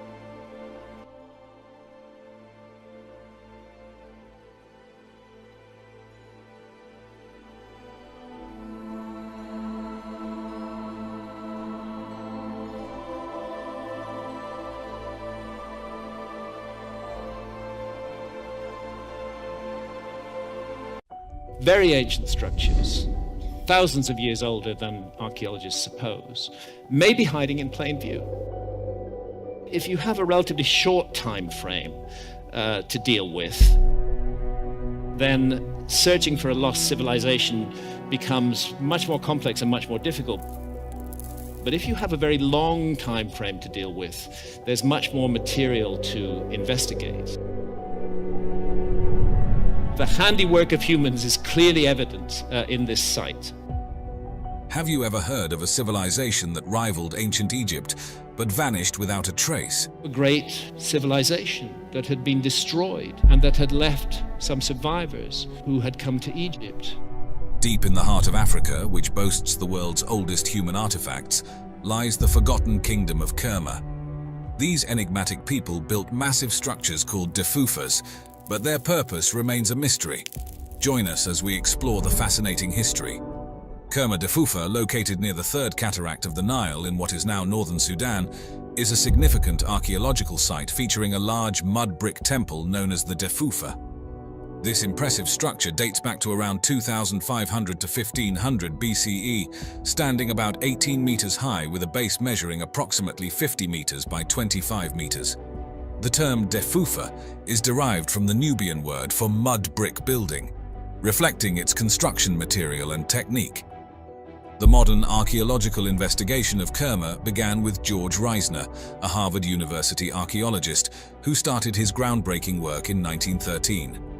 Reisner's discoveries at Kerma reshaped our understanding of this ancient Nubian civilization, uncovering a vast urban center with extensive burial grounds and a wealth of artifacts. I want to know what else is going to be found that hasn't been investigated yet at all. We're just touching the edge of a huge mystery.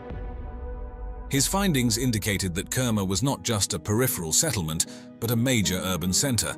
The artifacts he found, including elaborately decorated pottery, finely crafted statues, and gold jewelry, suggested that Kerma was a significant center of artistic and cultural production, rivaling contemporary Egyptian cities in its complexity and wealth. Continuing Reisner's work, Swiss archaeologist Charles Bonnet began his excavations in the 1970s, which further expanded our knowledge of Kerma's sophisticated society. Bonnet's team unearthed royal tombs adorned with offerings such as ebony and ivory, highlighting the wealth and power of Kerma's rulers. The layout of residential areas revealed a well-organized urban planning system with distinct sectors for various social classes, and the discovery of organized grave sites containing human sacrifices suggested complex spiritual beliefs. These practices, possibly revolving around ancestor worship or the divine nature of kingship, are reminiscent of those observed in other ancient civilizations like the Aztecs. I believe that it's worth considering the possibility of a remote common ancestor, which passed down key information that was inherited by later cultures. Kerma's relationship with ancient Egypt provides an intriguing comparison. While both were Nile Valley civilizations, they developed distinct architectural styles and societal structures. Unlike Egypt's hierarchical and theocratic society, evidenced by monumental stone architecture like pyramids, Kerma's use of large mud brick buildings reflects a possibly more communal and egalitarian social structure. This difference is underscored by the different materials and building techniques, yet both civilizations achieved architectural durability and complexity. I can't help thinking time capsule, that there was an intention to preserve this. A compelling theory about Kerma's rise to prominence centers on its strategic location, which made it a crucial trade hub between sub-Saharan Africa and the Mediterranean world. This position likely enabled Kerma to control trade routes, exchanging local goods such as gold, ivory, incense, and exotic animal skins for Egyptian grain, wine, and linen. This vibrant trade not only brought economic prosperity, but also facilitated cultural exchange, contributing significantly to the city's development. Continuing from the fascinating historical insights into Kerma's development, the architecture displayed in the Defufa is equally captivating and speaks volumes about the ingenuity of ancient Nubian civilization. The Defufa, a massive mud brick structure that has stood the test of time, remains one of the most enigmatic monuments in African history. Built entirely from mud bricks, its preservation is particularly impressive considering the vulnerability of the material to erosion. The main structure of the Defufa measures about 50 meters in length and 25 meters in width, rising approximately 18 meters high. This monumental size makes it a dominant feature in the flat landscape of the region. The construction technique involved using local Nile mud mixed with straw, which was then sun-dried. The walls are notably thick, some several meters wide, which not only adds to the building's stability, but also its defensive capabilities. The Defufa's internal structure is divided into 3 main platforms, each potentially serving different functions. The first platform may have been used for public ceremonies or gatherings, the second for more exclusive rituals or administrative activities, and the topmost platform likely held sanctuaries or spaces reserved for the elite of Kerma society. Adding to its complexity, the Defufa featured external staircases, a rare element in Nubian architecture, that facilitated access to its various levels, indicating a sophisticated internal hierarchy. The strategic orientation and placement of the Defufa might have also served astronomical purposes, such as marking solstices or equinoxes, a feature common in other ancient monumental structures across the globe. On the summer solstice, you're going to see the sun rising far to the north of east. Go there on the winter solstice, you're going to see it far to the south of east. This architectural giant was not just an isolated structure, it was a central hub for the cultural, political, and religious activities of the Kerma culture. Its towering presence, visible for miles around, not only symbolized the authority and centralized power of Kerma's rulers, but likely also served navigational purposes along the Nile. The religious significance of the Defufa cannot be understated. It was likely a place where rituals were performed to ensure the fertility of the land or the prosperity of the people, effectively integrating the community's spiritual life with its leadership. When comparing the Defufa with the ziggurats of ancient Mesopotamia, both structures share similarities in materials and multi-leveled designs. However, while ziggurats were primarily religious temples, the Defufa's design suggests it combined defensive, administrative, and ceremonial functions, indicating a nuanced approach to public structures in Nubian society compared to Mesopotamian traditions, where a clearer separation between the sacred and administrative was observed. Turning our attention from the architectural marvels of ancient Nubia to the mysterious landscapes of West Africa, we encounter the enigmatic Senegambian stone circles.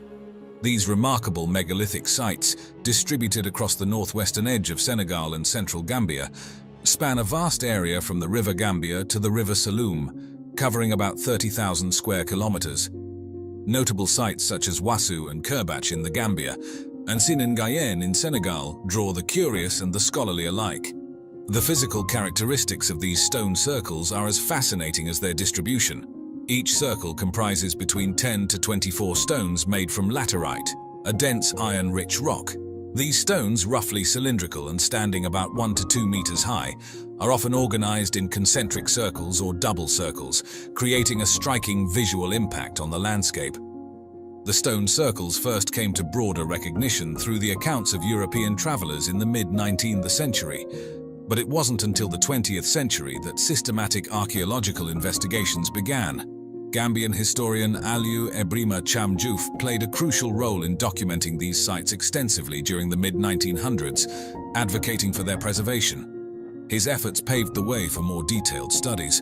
In the 1970s, significant strides in understanding these formations were made through the work of researchers like Pierre Tilloy.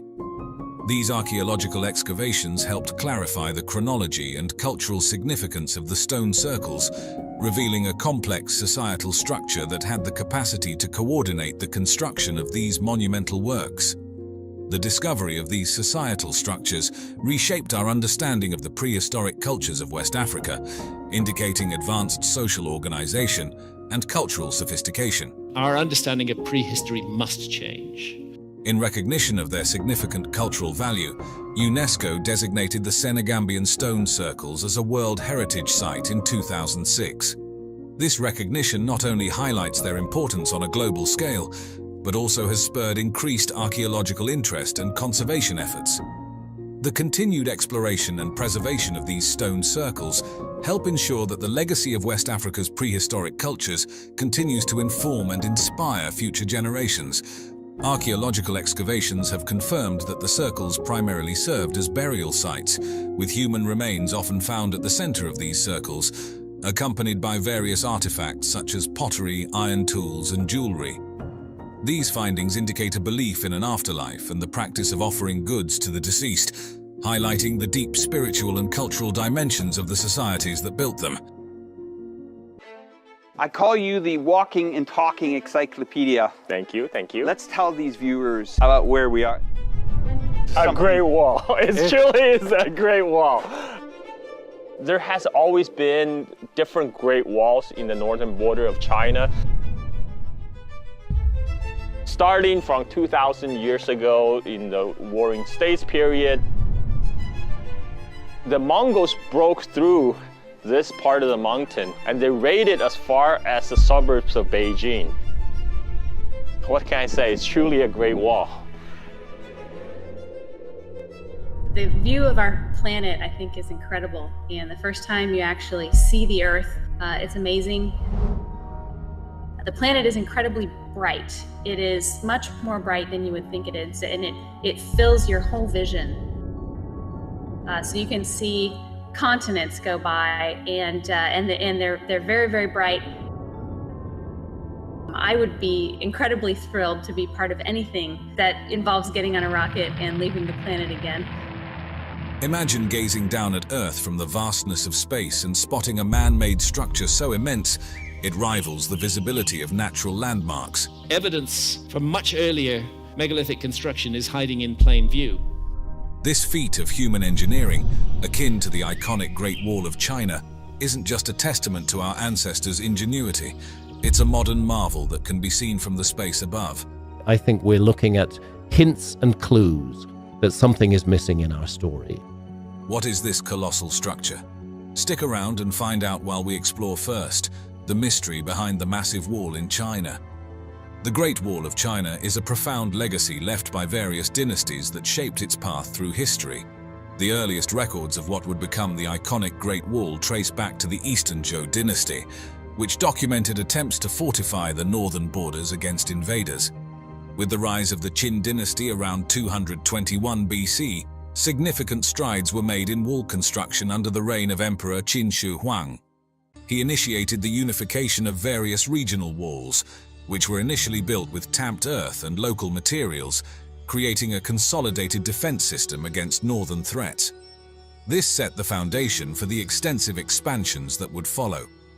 As the baton passed to the Han dynasty, they took the construction of the wall a step further into Mongolia. This was primarily to protect the Silk Road, which was vital for trade and strategic movements. During this era, materials like reeds and willow branches were incorporated into the layers of earth, showcasing an innovative utilization of available resources to strengthen the fortifications. I can't help thinking time capsule, that there was an intention to preserve this. The adaptability and durability of these materials played a crucial role in the longevity of the wall. However, it was during the Ming dynasty, post-Mongol invasions, that the Great Wall saw its most definitive reconstruction. The Ming era not only reinforced the wall using stones and bricks, but also introduced sophisticated architectural features such as battlements, watchtowers, garrison stations, and troop barracks. This period is responsible for much of what is today recognized as the Great Wall, symbolizing the pinnacle of defensive architecture developed over centuries. The Records of the Grand Historian by Sima Qian offers a rich historical account of these developments. His writings provide invaluable insights into the construction processes, the strategic imperatives, and notably, the harsh and often brutal conditions faced by the laborers involved. This documentation highlights the immense human effort and the significant costs endured during the wall's early phases, painting a vivid picture of ancient Chinese society and its unyielding drive to protect and prosper. Continuing from the historical accounts, the 20th century marked a significant era for the Great Wall of China as systematic archaeological studies began to unravel its mysteries further. Teams from China and around the world embarked on meticulous research, unearthing a variety of artifacts and materials. These findings have been pivotal in dating different segments of the wall and shedding light on the diverse construction methods employed over the centuries. The archaeological excavations revealed that the choice of construction materials varied significantly across different regions of the wall. For instance, in the rugged northern terrains, granite was predominantly used, reflecting its local abundance and durability. Conversely, in the flatter plains, builders commonly used rammed earth. This technique involved compacting layers of earth, known locally as hangtu, which was both economical and readily available. The flexibility in material choice highlighted an adaptive construction strategy tailored to the varying geographic and resource conditions across the vast stretches of the wall. Moreover, the early segments of the Great Wall were not just simple earthworks. To enhance structural integrity and resist erosion, wooden frameworks were integrated within these earthen walls. However, in stone-rich areas, large stones were not only used as foundational bases, but also served as primary building blocks for much of the construction. Wood played a crucial role too, especially in constructing gates, towers, and for reinforcing sections of the wall, although it was more vulnerable to decay and fire. As we delve further into the advancements in construction materials and techniques used for the Great Wall, the Ming dynasty emerges as a period of significant evolution. During this era, the use of bricks and stone slabs became prevalent, enhancing the wall's durability and resistance to weather conditions.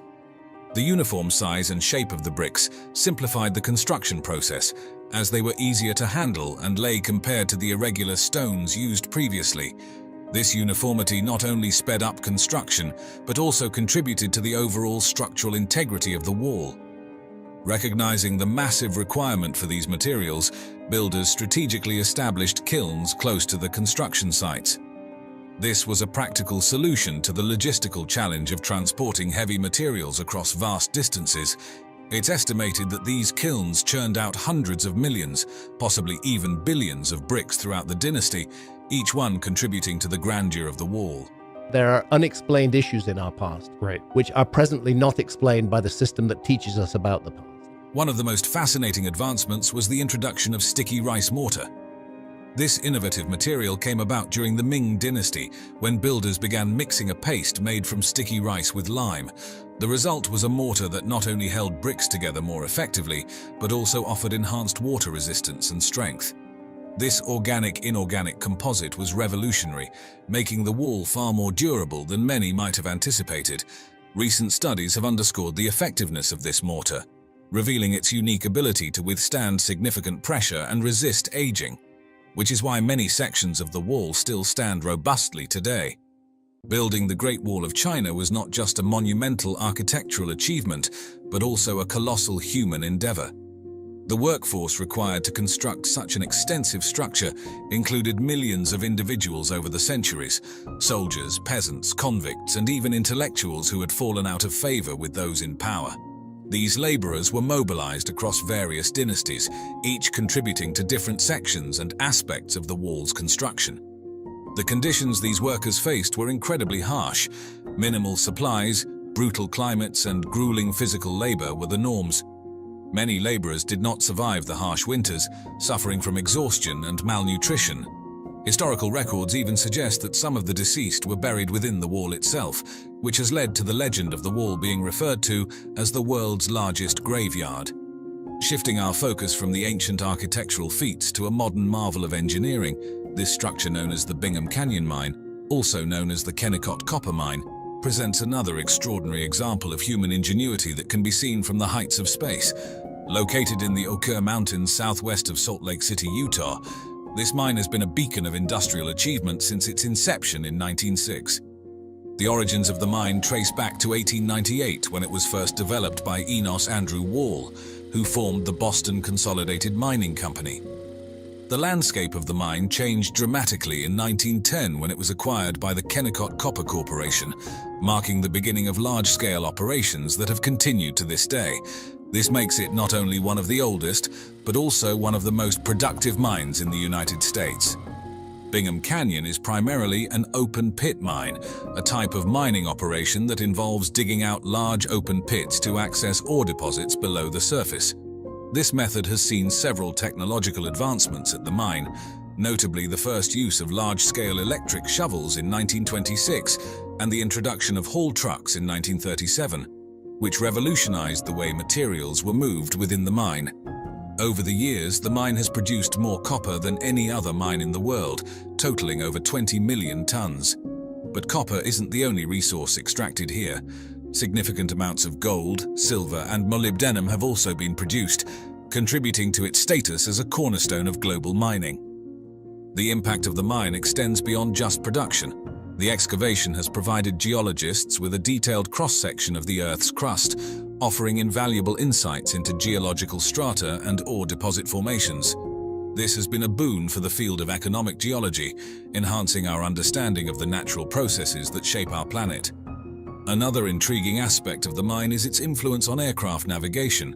The sheer size of the excavation has disturbed the local gravitational field to the extent that compass readings can become erratic for pilots flying overhead. This massive pit has literally reshaped the landscape and the magnetic field surrounding it.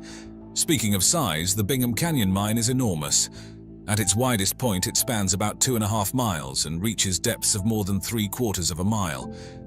To put that into perspective, the pit is so large that two of the world's tallest buildings, the Burj Khalifa, could lay end to end at its base and still be dwarfed by the scale of the excavation. The terracotta army was far more than just a way for Qin Shi Huang to be protected in the afterlife. It was a massive statement piece, a symbol of his absolute power meant to echo through the centuries. After all, this wasn't just about a secure burial. This was about ensuring China would never forget the man who had unified it under his iron rule. Ancient Chinese beliefs saw the afterlife as a direct reflection of one's earthly life. By surrounding himself with his all-conquering army, Qin Shi Huang sought to retain his might, his status, and his dominance beyond his mortal years. But earthly power alone wasn't enough. To truly rule as an emperor, you needed divine backing, the mandate of heaven that signaled the gods approved of your rule. The sheer size and detail of the terracotta army were meant to leave no doubt that Qin Shi Huang held this divine approval, and that his right to rule extended even into the realm of the dead. Imagine the awe new recruits must have felt if they truly believed their likenesses would continue serving their emperor for eternity. The sheer scale of the terracotta army is truly staggering. The soldiers are life-sized, and some high-ranking officers are even taller, emphasizing their leadership and might. Horses, life-sized as well, add to the realism. You're not just seeing an army, you're seeing it arranged in meticulous battle formations within massive pits so vast they could easily house several football fields. The chariots that accompany them are intricate works of art in their own right, some even including ornate canopies, as if ready to carry a high-ranking officer into battle. The logistics of creating this masterpiece within a few short decades must have been extraordinary. They likely used a method of modular design, similar to creating terracotta roof tiles, to build the figures in an assembly line fashion, but to fire these massive figures in kilns large enough and achieve the right temperatures must have been a technical and engineering marvel at the time. Each soldier was given unique features, facial expressions, wrinkles, different hairstyles, and their armor intricately carved to mimic leather or metal. This speaks to an incredible commitment to detail and massive artistic undertaking. To achieve this would have required not only vast numbers of laborers, but an organized hierarchy of craftsmen and project managers to pull off a feat of this magnitude. The terracotta army isn't just about showcasing Qin Shi Huang's might or reinforcing his divine right to rule. Look closer, and you realize it's a remarkably personalized project. Despite the massive scale, there seems to have been a desire to represent the real faces of the soldiers who served and conquered under his command. This wasn't about mindless copies. It was about capturing the spirit of his army. Studies show immense diversity in the faces, evidence of the vast swathe of territory Qin Shi Huang had unified.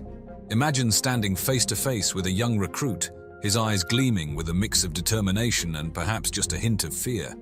Or maybe you find yourself looking at a grizzled veteran with laugh lines and a weathered brow that speaks of countless campaigns. You see mustaches, beards, and every expression from hardened resolve to a flicker of worry. It's a testament to the sculptors and the might of the newly unified China itself. The variety doesn't end there. Hairstyles change, with some figures sporting neat top knots and others elaborate braids that may have signaled rank or division within the army. Even the seemingly minor details are individualized. Subtle variations in the shape of ears and eyebrows make these sculptures feel incredibly lifelike. Clothing tells a story too. Yes, there's armor, but officers boast more elaborate plating and designs. The textures of simpler tunics hint at the different fabrics worn depending on a soldier's role within the army. It's not just about the faces, it's about capturing the essence of a warrior. Artists sculpted hints of muscle definition beneath tunics, perhaps reflecting seasoned veterans or soldiers with more physically demanding battlefield roles. Wrinkles and battle scars speak to both hardships endured and simple aging, making these soldiers silent yet incredibly expressive portraits. Eyes hold a special power. From a focused gaze to a furrowed brow, they speak without words. Sadly, we see the terracotta army in its faded state, but traces of paint tell another story. Dazzling reds, greens, blues, and more once covered their surface. The vibrancy is lost to us, but the purpose might not be. These colors were likely significant, used to visually distinguish between military units, or make some troops stand out on a chaotic battlefield. But just as with faces, color was another layer of individuality and realism lost to the passage of time. The terracotta army, though awe-inspiring, almost makes you wonder, if this is the welcome party, just what awaits within the emperor's main tomb? The mound marking its location is unassuming, yet it might hold wonders that dwarf even the terracotta soldiers. Historical texts hint at an underground palace of extraordinary ambition and potentially lethal design. Sima Qian, a historian writing just a century after Qin Shi Huang's death, left tantalizing yet chilling accounts. He paints a picture of a subterranean microcosm, rivers of flowing mercury replicating China's waterways, a starry night sky recreated on the ceiling with precious jewels, and hidden chambers rumored to be overflowing with treasures. Think about the kind of dedication and resources needed to create a lavish afterlife replica of an entire empire. Modern science chillingly backs up parts of this fantastical description. Surveys around the tomb mound reveal unnaturally high mercury levels in the soil. Are those the remnants of Sima Qian's mercury rivers? Scans of the area suggest a massive structure lies hidden underground, but the Chinese government wisely takes a cautious approach. Excavating such a complex site could be fraught with danger. The threat of booby traps, the toxic threat of mercury exposure, and the fragile state of artifacts untouched for millennia would demand extraordinary care. The terracotta army wasn't the only preparation Qin Shi Huang made for his afterlife protection. Alongside the pits, archaeologists unearthed a staggering number of real weapons. Swords in excellent condition with sharp blades, crossbows with working mechanisms. These weren't just for show. They could arm the silent terracotta force should something in the afterlife necessitate their intervention. This raises an unsettling question. What if it's all a magnificent deception? Qin Shi Huang was a master strategist. What if the terracotta army was merely a distraction, his true resting place hidden elsewhere? If so, it's incredibly effective. No one has yet found a burial site containing the remains of the vast army that would have served under such a powerful emperor. Sima Qian doesn't skimp on the warnings when describing the tomb. Hidden crossbows rigged to fire on intruders, the constant threat of toxic mercury. It all paints a gruesome picture designed to ward off potential tomb raiders. Even today, local legends swirl around the tomb, filled with talk of supernatural curses and misfortunes befalling those who disturb its sanctity. Were these simply stories arising from fear, or deliberate deterrents planted centuries ago? And then there's a technological surprise. Those weapons found alongside the terracotta army have a chrome oxide coating that prevented rust. This was a preservation technique not thought to have been developed in the Western world for centuries later. Did Qin dynasty artisans discover this method on their own, or potentially stumble upon it while experimenting with other processes? The terracotta army isn't just an awe-inspiring sight. It's a testament to the extraordinary circumstances that allowed it to survive for over 2 millennia. Think about it. Clay figures buried underground, some damaged by collapsing pits and centuries of water intrusion, yet still intact enough for us to marvel at today. Part of it comes down to being forgotten. As time passed, the pits were buried, shielding the figures from the immediate threat of vandalism or the destructive effects of changing landscapes. Terracotta itself is a surprisingly durable material. When fired at the right temperatures, it becomes incredibly hard and resilient. Just think of how terracotta roof tiles last for centuries. Add in the more stable environment found underground, protected from the harsh extremes of weather experienced above, and you have a recipe for survival. Yet it wasn't just ideal conditions, there's an element of sheer luck at play. If farmers hadn't been digging a well in that specific spot in 1974, who knows how much longer the terracotta army would have remained hidden? The discovery, while accidental, paved the way for modern archaeologists to step in. They bring tools and techniques of excavation and preservation that simply didn't exist in Qin Shi Huang's time. The terracotta army isn't just a collection of statues. It's a window into an empire at the pinnacle of its power. The sheer scale of the complex, the meticulously organized formations, the detailing given even to simple foot soldiers, it all gives incredible insight into the military machine that allowed Qin Shi Huang to unify warring states under his rule. Think about the different troop types: archers, infantry, cavalry, and imagine how they would have functioned as a unified fighting force on a real battlefield. The undertaking itself speaks volumes about the Qin dynasty's infrastructure. Imagine coordinating the massive number of laborers and managing resources on such an enormous scale. It's a testament to the highly centralized and efficient bureaucracy the Qin dynasty was known for. The figures themselves stand as a display of craftsmanship. Imagine the potters shaping thousands of bodies, the sculptors bringing individual faces to life, and the painters adding those dazzling splashes of color. It reflects not only artistic skill but refinement in mass production techniques that were likely cutting edge for the time. The terracotta army reflects more than power and craftsmanship. It mirrors Qin Shi Huang's worldview. It wasn't enough to rule in life. His ambition extended into the afterlife. He wanted to maintain complete control even after death, and those thousands of clay soldiers were the key to his vision. The story doesn't end with the excavation. The terracotta army remains an active archaeological site filled with unanswered questions.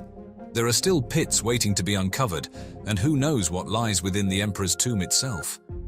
Scientists are constantly developing new preservation techniques, striving to keep those fleeting traces of paint for future analysis, and even digitally recreate the army's original vibrant appearance. As with any great archaeological discovery, research never stops. Each new analysis peels back another layer, helping us better understand the Qin dynasty, its technology, and the mindset of the visionary, and sometimes terrifyingly ruthless emperor who built it. The terracotta army deservedly earns its place as a wonder of the world. It's a fusion of power, history, artistry, and ambition that continues to fascinate, prompting us to linger on the questions that still swirl around this extraordinary underground army.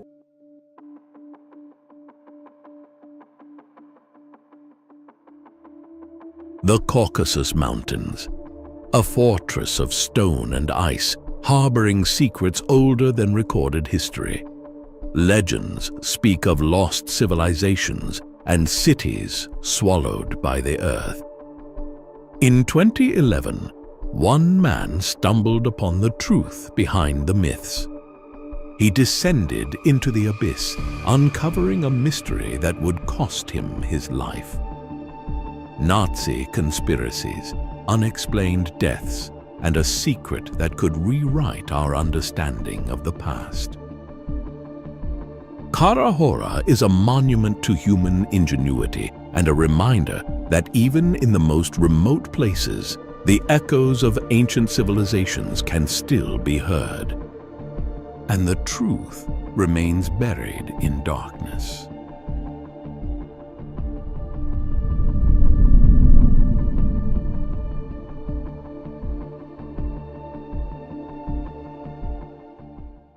In the remote wilderness of the North Caucasus, nestled within the Kabardino-Balkaria Republic, lies a rugged and untouched landscape. Towering mountains and vast, desolate stretches of wilderness guard the secrets of this isolated region. Few dare to venture here, but in 2011, Russian speleologist Arthur Zhemukov uncovered something that would challenge our understanding of ancient history. While exploring the peak of Kara Hora mountain, Zhemukov stumbled upon what appeared to be a simple vertical fissure in the earth. However, as he and his team descended, they realized this was no ordinary cave. The walls were lined with geometrically precise stone slabs, arranged so perfectly that it became clear this was the work of human hands. The shaft, which initially appeared natural, revealed itself to be a man-made structure. Driven by curiosity, the team continued their descent. The polished stone walls plunged 130 feet before opening into a vast underground hall, standing an imposing 36 meters high.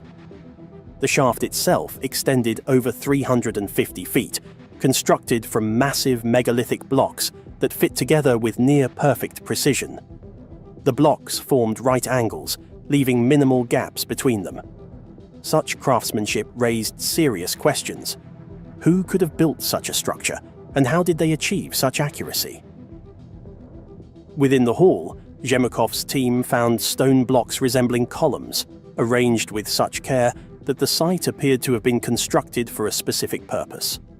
The polished walls bore an uncanny resemblance to the Grand Gallery of the Pyramid of Khufu in Egypt. As they explored further, the passageways narrowed, some becoming too tight for even a child to pass through. Although they could not fully explore the structure, the evidence pointed to a single conclusion. This was no natural cave. It was a man-made structure of astonishing complexity. The scale and precision of the megalithic blocks raised profound questions.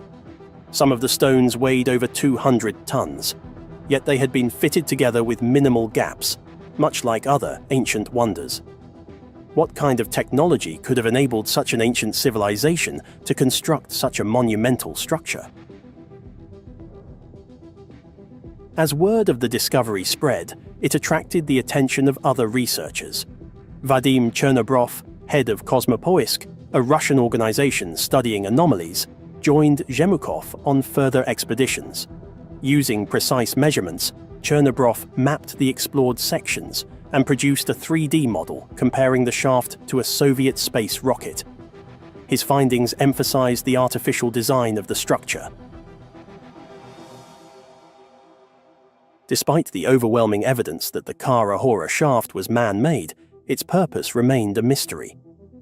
Chernobrov speculated that it might have had a technological function, possibly serving as part of a larger machine or seismological research facility. The narrow passageways suggested the structure was not designed for habitation, but for a more obscure purpose. Other researchers put forward bolder theories, suggesting that the shaft might be part of a long-lost pyramid buried beneath the mountain. Climbers exploring the region noted that there was constant airflow within the shaft, possibly indicating it once functioned as a ventilation system for a more extensive underground complex. Regardless of differing opinions, one thing became clear. The Kara Hora shaft was not a natural formation. As Zhemukov continued his research, he began to uncover links between the Kara Hora shaft and ancient legends passed down through generations in the North Caucasus. Myths of vast underground cities, built by forgotten civilizations, seemed eerily consistent with the structure's megalithic construction and geometric precision. The evidence suggested these legends might be rooted in fact. One particularly chilling connection tied the Kara Hora shaft to World War II. During the war, Germany launched Operation Edelweiss, an attempt to seize the oil-rich Caucasus region. For some leaders, however, the region held more than just strategic value. Heinrich Himmler, head of the SS, had a deep fascination with the occult and believed the Caucasus might hold clues to the origins of the Aryan race. Himmler's organization, the Ahnenwerber, scoured the world for ancient knowledge. Their interest in the Caucasus region, known for its legends of underground cities, was no coincidence. Zhemukov's research revealed that German soldiers had come dangerously close to discovering the Kara Hora shaft during their occupation of the area. Near the entrance, they carved a swastika, a mark that suggested German researchers were on the hunt for ancient Aryan cities. Even more astonishing was the discovery of an ancient swastika near the same site, far older than when the German army first existed. Could it have been left by the civilization that built the shaft? Zhemukov believed that the Kara Hora shaft wasn't an isolated site. He speculated that it was part of a larger network of ancient structures, remnants of a forgotten civilization hidden deep within the Caucasus Mountains. However, just as he prepared to deepen his research, tragedy struck. In 2015, after making what he described as a significant new discovery, Zhemukov died in a car accident under mysterious circumstances.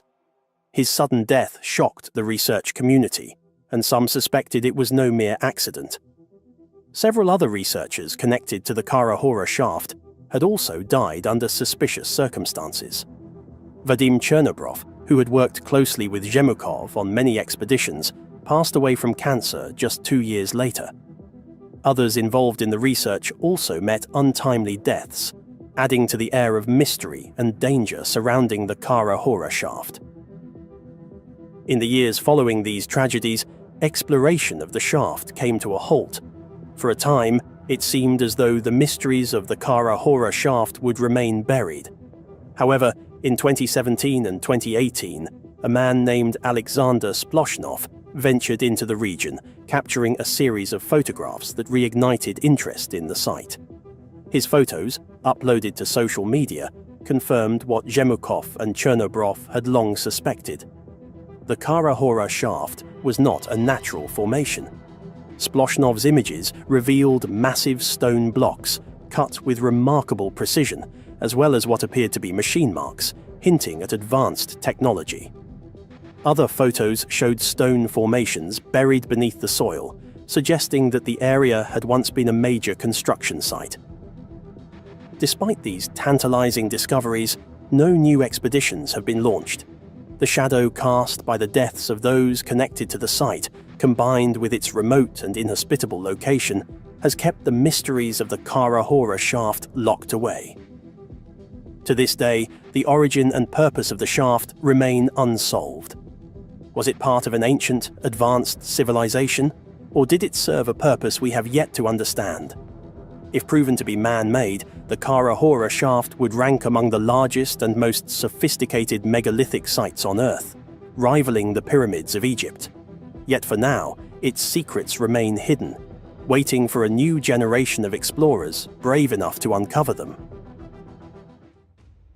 If you enjoyed this video, then you're going to love our next adventure, Egyptian Mystery, Hathor Temple Ancient Carvings.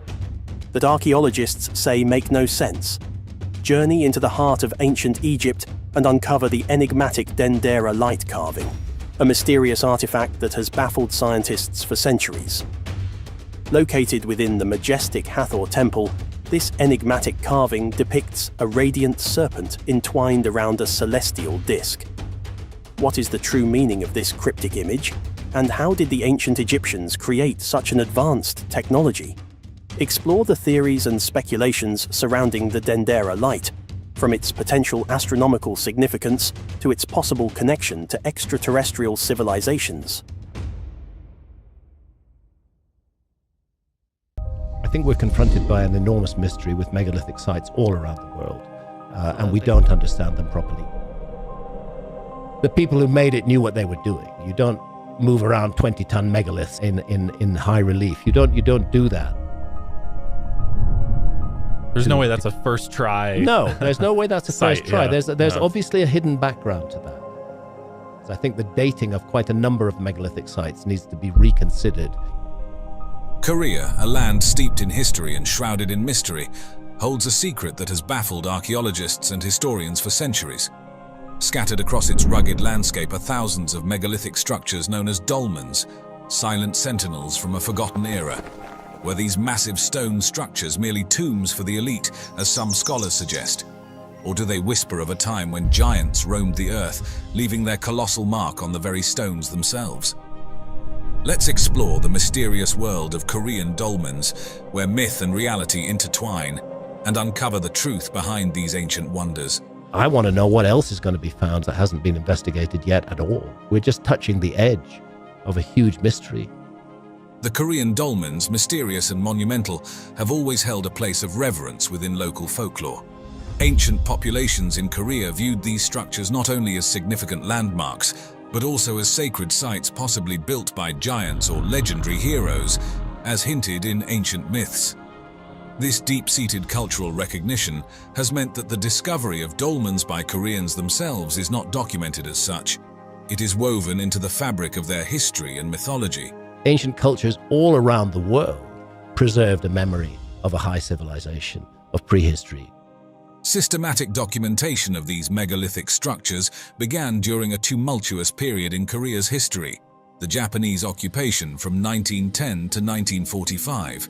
During this time, Japanese archaeologists, including notable researchers like Sekino Tadashi, embarked on the first formal studies of the dolmens.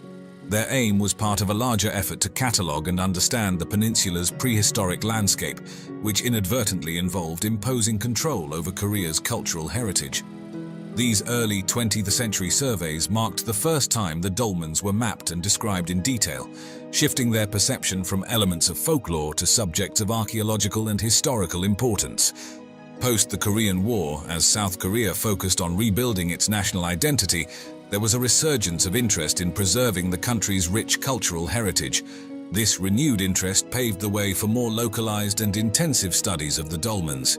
By the late 20th century, Korean archaeologists had started employing modern techniques such as radiocarbon dating, detailed site excavations, and even advanced technologies like 3D scanning and GIS systems. These tools allowed for a more precise understanding of the dolmen's age, construction methods, and their original use, enriching the appreciation of these ancient structures. This is not something that everybody knows. Carbon dating can only date organic material. It can't date stone. The turn of the millennium brought international recognition to this fascinating aspect of Korean heritage when several dolmen sites were designated as UNESCO World Heritage Sites. This prestigious status underscores the significant archaeological value of the dolmens and highlights their importance in understanding the prehistoric era on the Korean peninsula. Our understanding of prehistory must change. This recognition not only boosts preservation efforts but also fosters global appreciation for Korea's ancient monumental wonders. Building on the historical significance of the Korean dolmens, let's delve into the remarkable engineering skills that these ancient societies showcased through their construction. The transportation and assembly of these massive stone structures present a fascinating study of prehistoric engineering. The stones used in the construction of dolmens were often colossal, sometimes weighing several tons. Moving such heavy stones over long distances was a formidable challenge that required ingenious solutions. It is believed that the ancient builders used logs as rollers under the stones, a technique known as log rolling. This method significantly reduced friction, enabling human or animal power to transport these massive stones efficiently. This technique bears a striking resemblance to those used for constructing Stonehenge in England and the Moai statues of Easter Island, where similar log-based systems were employed to maneuver large stones across rugged terrains. Upon reaching the construction site, the next hurdle was lifting and positioning these heavy stones accurately. Earth ramps made from piled soil and stones likely facilitated the elevation of these stones to their desired height. Alongside these ramps, levers and simple wooden frameworks would have been used to hoist the stones into position. The use of levers provided a mechanical advantage that allowed smaller groups to perform these monumental tasks, showcasing not only technical knowledge but also effective teamwork and resource management. The choice of stone was crucial for ensuring the durability and structural integrity of the dolmens. Granite, commonly used in these structures, was favored for its hardness and resistance to weathering, which speaks volumes about the ancient builders' understanding of material properties. The quarrying of these stones was a meticulous process that involved using harder stone tools, possibly made from basalt or even metal tools in later periods. The labor-intensive chipping away at rock beds to extract usable blocks required precision and planning. After quarrying, the stones were carefully shaped and smoothed to ensure a perfect fit in the construction. This involved not only large-scale shaping to create flat surfaces for the capstones, but also more detailed, finer work to guarantee the structural stability of the dolmen. The final smoothing of the stones might have been achieved through abrasion techniques, using sand or smaller stones to grind down the stone surfaces, ensuring that each piece would fit together seamlessly in the final structure. The strategic placement and precise alignment of these structures highlight a sophisticated knowledge of astronomy and engineering. We think it makes more sense. Take the geology, take the astronomy. This monument has its origins 12,000 years ago. The dolmens were not simply erected in random locations, but were carefully placed to align with specific astronomical events, such as the solstices. This alignment suggests that the dolmens served dual purposes, not only as tombs but also as astronomical observatories. The precision required for such alignment indicates that the builders possessed an advanced understanding of astronomy and geometry, which is quite remarkable for any prehistoric society. The installation process of the dolmens also reflects an in-depth understanding of structural stability. The foundation pits for the upright supporting stones were dug deep into the ground, ensuring a secure base capable of supporting the massive weight of the capstone. This indicates a grasp of soil mechanics that was well ahead of its time. Furthermore, the upright stones were often positioned at a slight inward angle, a strategic choice that enhanced the stability of the structure by evenly distributing the weight of the capstone and improving the overall durability of the dolmen. When we compare these construction techniques with those used in ancient Egypt, we find interesting parallels and contrasts. Like the builders of the Egyptian pyramids, the creators of the Korean dolmens utilized ramps and levers to move and position large stones. However, the purposes and accessibility of these structures were quite different. While the Egyptian pyramids were primarily built supposedly as tombs for the pharaohs and the elite, signifying a hierarchical society, The Korean dolmens were more universally used across different strata of society. This thoughtful approach to the construction and placement of dolmens not only ensured their longevity, but also imbued them with significant astronomical value, making them an integral part of Korea's historical landscape. The dolmen sites in Korea not only offer a window into the Neolithic and Bronze Age periods of the region, but also demonstrate the advanced prehistoric engineering skills and deep-seated cultural traditions of their builders. The impressive size and weight of the stones used in these structures speak volumes about the sophistication of ancient construction techniques, a sophistication paralleled by few other ancient structures worldwide. These stones can measure anywhere from 1 to 7 meters in length and often exceed a meter in thickness. The variation in size across different sites suggests a diversity in burial practices and social hierarchies. Moreover, some dolmens may have served purposes beyond burials, perhaps as markers of territorial boundaries or as sites for ritualistic activities. The logistical challenges of moving and positioning such massive stones were formidable. Transporting these immense weights from quarry sites to their final locations required not only significant physical effort, but also intricate planning and the cooperation of entire communities. When we compare these engineering feats with the megalithic temples of Malta, we see similarities and differences in construction techniques that reflect each culture's unique approach to megalithic structures. Both the Korean dolmens and the Maltese temples highlight an advanced understanding of construction techniques from similar eras. However, while Korean dolmens typically feature simpler structural designs with a focus on vertical and horizontal stone placement, the Maltese temples boast more complex architectural elements like intricate floor plans and decorative facades. This fascinating comparison underscores how different cultures adapted their megalithic construction techniques to fit their local traditions and available resources, creating enduring monuments that continue to awe and inspire. This is our planet, beautiful planet from the from a Russian satellite as it looks today, but it hasn't always looked like that. How can we possibly get to grips with our past if we don't take account of the fact that we've lost 10 million square miles of the record? The discovery of Easter Island by European explorers is a story filled with intrigue and remarkable historical details. It was the Dutch explorer Jacob Roggeveen who first came upon Easter Island on a quest for the mythic southern continent. His arrival on the island, which coincided with Easter Sunday in 1722, led to its modern name.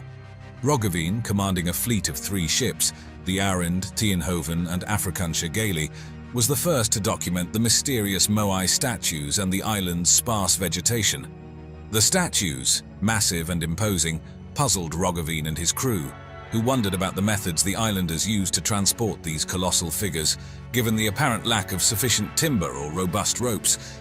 The name Easter Island reflects a common practice of the time, naming newly discovered lands based on significant events or days, which also expanded European maps of the Pacific and fueled further exploration and eventual colonization of these remote areas.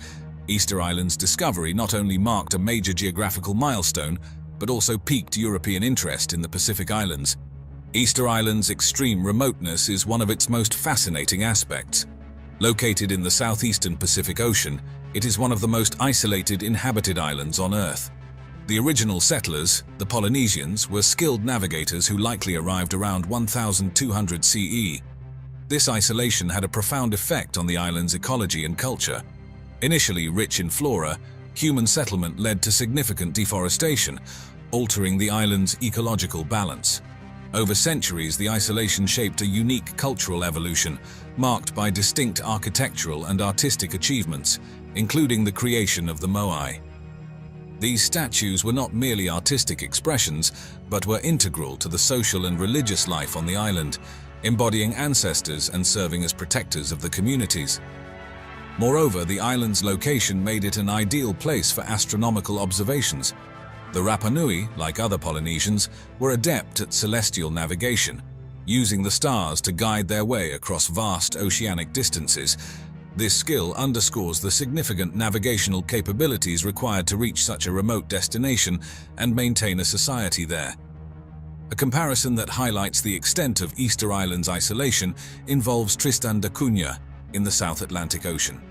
Like Easter Island, Tristan da Cunha is extremely remote, located over 2,400 kilometers from the nearest continent, Africa. However, Easter Island's isolation is even more pronounced, with its closest inhabited neighbor, Pitcairn Island, over 2,000 kilometers away, and the nearest continental point in Chile nearly double that distance. This comparison not only emphasizes the vast distances involved, but also the remarkable navigational skills that allowed the Polynesians to settle and thrive on Easter Island, profoundly shaping its unique cultural and ecological development through centuries.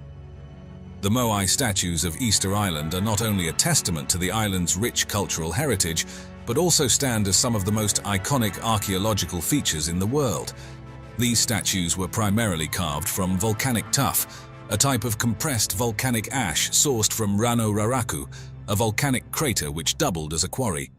This material, though softer and easier to carve, required delicate handling to avoid damage. The native carvers used tools made from a harder type of rock, basalt, known locally as toki, to shape these magnificent figures. The diversity in size and design of the nearly 900 moai is striking. They range from modest figures about 1 meter tall to towering giants that reach up to 10 meters and weigh over 80 tons. Some of the unfinished statues at the quarry suggest that the moai could have reached even greater sizes, with the largest estimated to be about 21 meters tall. These statues were not just isolated pieces of art, but were typically mounted on stone platforms called ahu, which lined the island's coastline.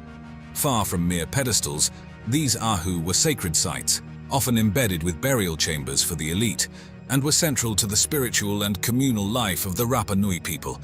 Interestingly, not all moai face inland. While the majority do, overseeing the villages and supposedly watching over their inhabitants, some face the ocean. This orientation may have had different symbolic or practical purposes, such as marking territorial boundaries or serving as navigational aids. The most spiritually significant aspect of the moai was their eyes, made from coral with either obsidian or red scoria pupils, inserted only during special ceremonies to imbue the statues with mana, a spiritual force believed to protect and benefit the community. These imposing figures represented the deified ancestors of the Rapa Nui, believed to provide spiritual strength and maintain a connection with the spirit world. More than mere representations, the moai were considered actual embodiments of these ancestors, imbued with a potent presence.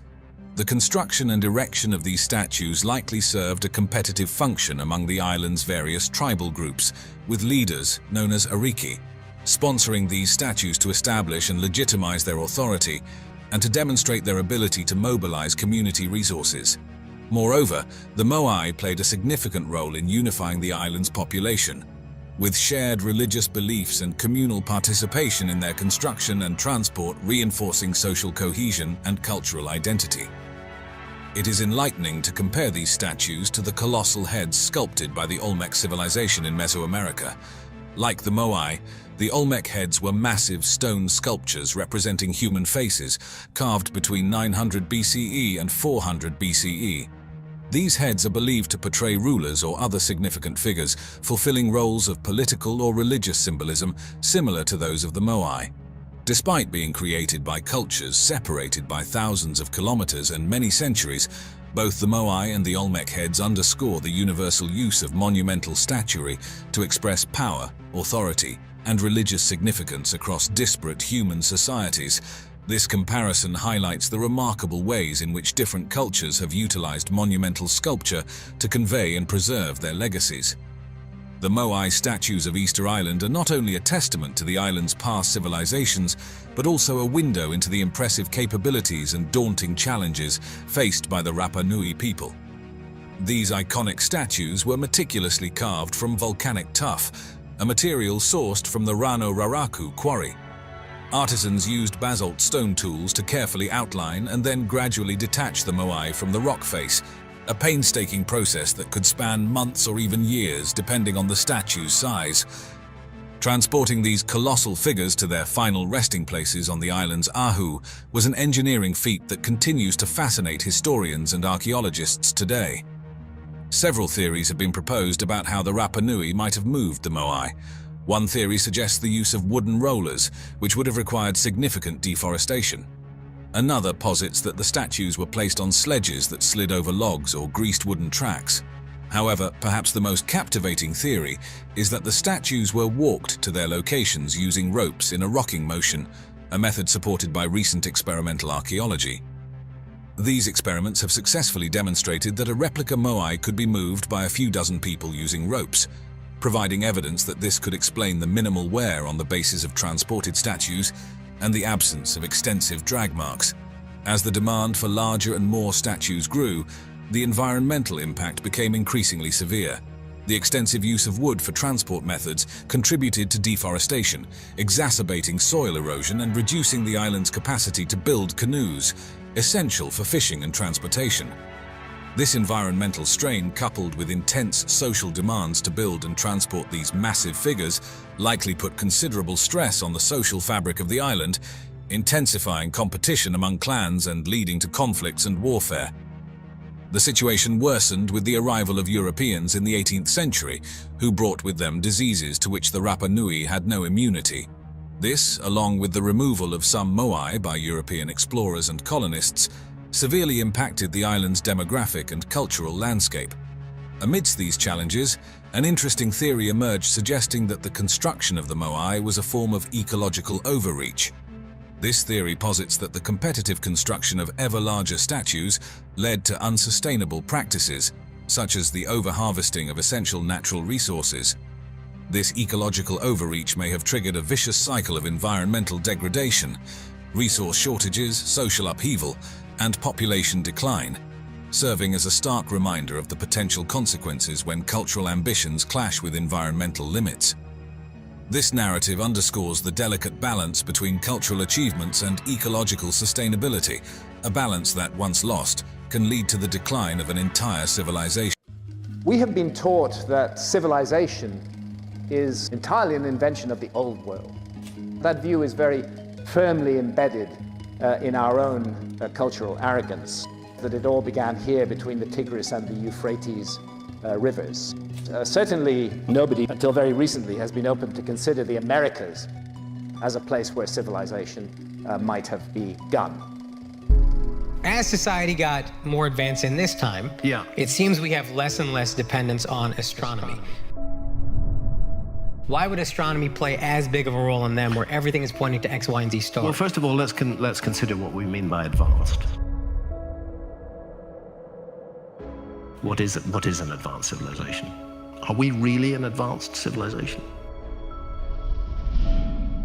That is one of the mistakes in looking for a quote-unquote advanced civilization in the past, is that we tend to be looking for ourselves. Nestled in the verdant landscape of County Meath Island, Newgrange stands as one of Europe's most enigmatic prehistoric monuments. This ancient passage tomb, part of the larger Brú na Bwan complex, is renowned for its precise alignment with the winter solstice sunrise. On the summer solstice, you're going to see the sun rising far to the north of east. Go there on the winter solstice, you're going to see it far to the south of east. Constructed over 5,000 years ago, Newgrange has captivated scholars and visitors with its mysterious origins, intricate megalithic art, and its dual role as a ceremonial site and burial place. Its discovery and study have peeled back the layers of Neolithic society, revealing their engineering prowess and deep spiritual and astronomical understandings. And that's why we get the astrological ages. Again, mainstream science sneers at these things. Interestingly, while Newgrange was known to the local population of the Boyne Valley, it didn't capture the attention of scholars and historians until much later. To think that somebody was here 5,000 years ago, I think it must be as close to immortality as you could hope to get to. The journey of rediscovering Newgrange began before the scholarly world took an interest, when it was merely part of the local folklore and agricultural landscape. It wasn't until the late 17th century that it started to draw scholarly eyes, notably through the works of Sir William Wilde in the 19th century. Wilde, better known as the father of playwright Oscar Wilde, was an accomplished antiquarian who documented various archaeological sites across Ireland. His works laid the groundwork for future explorations, though the most pivotal moment for Newgrange came in 1699 during an everyday activity: road construction. A lot of archaeology that gets done doesn't get done because of a targeted search. It may be because a dam is being built, or a new highway is being built. The landowner, Charles Campbell, needing stones for building a road, directed his workers to the large mound on his property. As they dug into the mound, they unexpectedly broke through to a main passageway, unveiling the entrance to what they would soon realize was an ancient passage tomb. This accidental breakthrough led the workers to explore the inner chambers and passageways, where they discovered human bones and possible grave goods, suggesting that the site was used as a burial ground.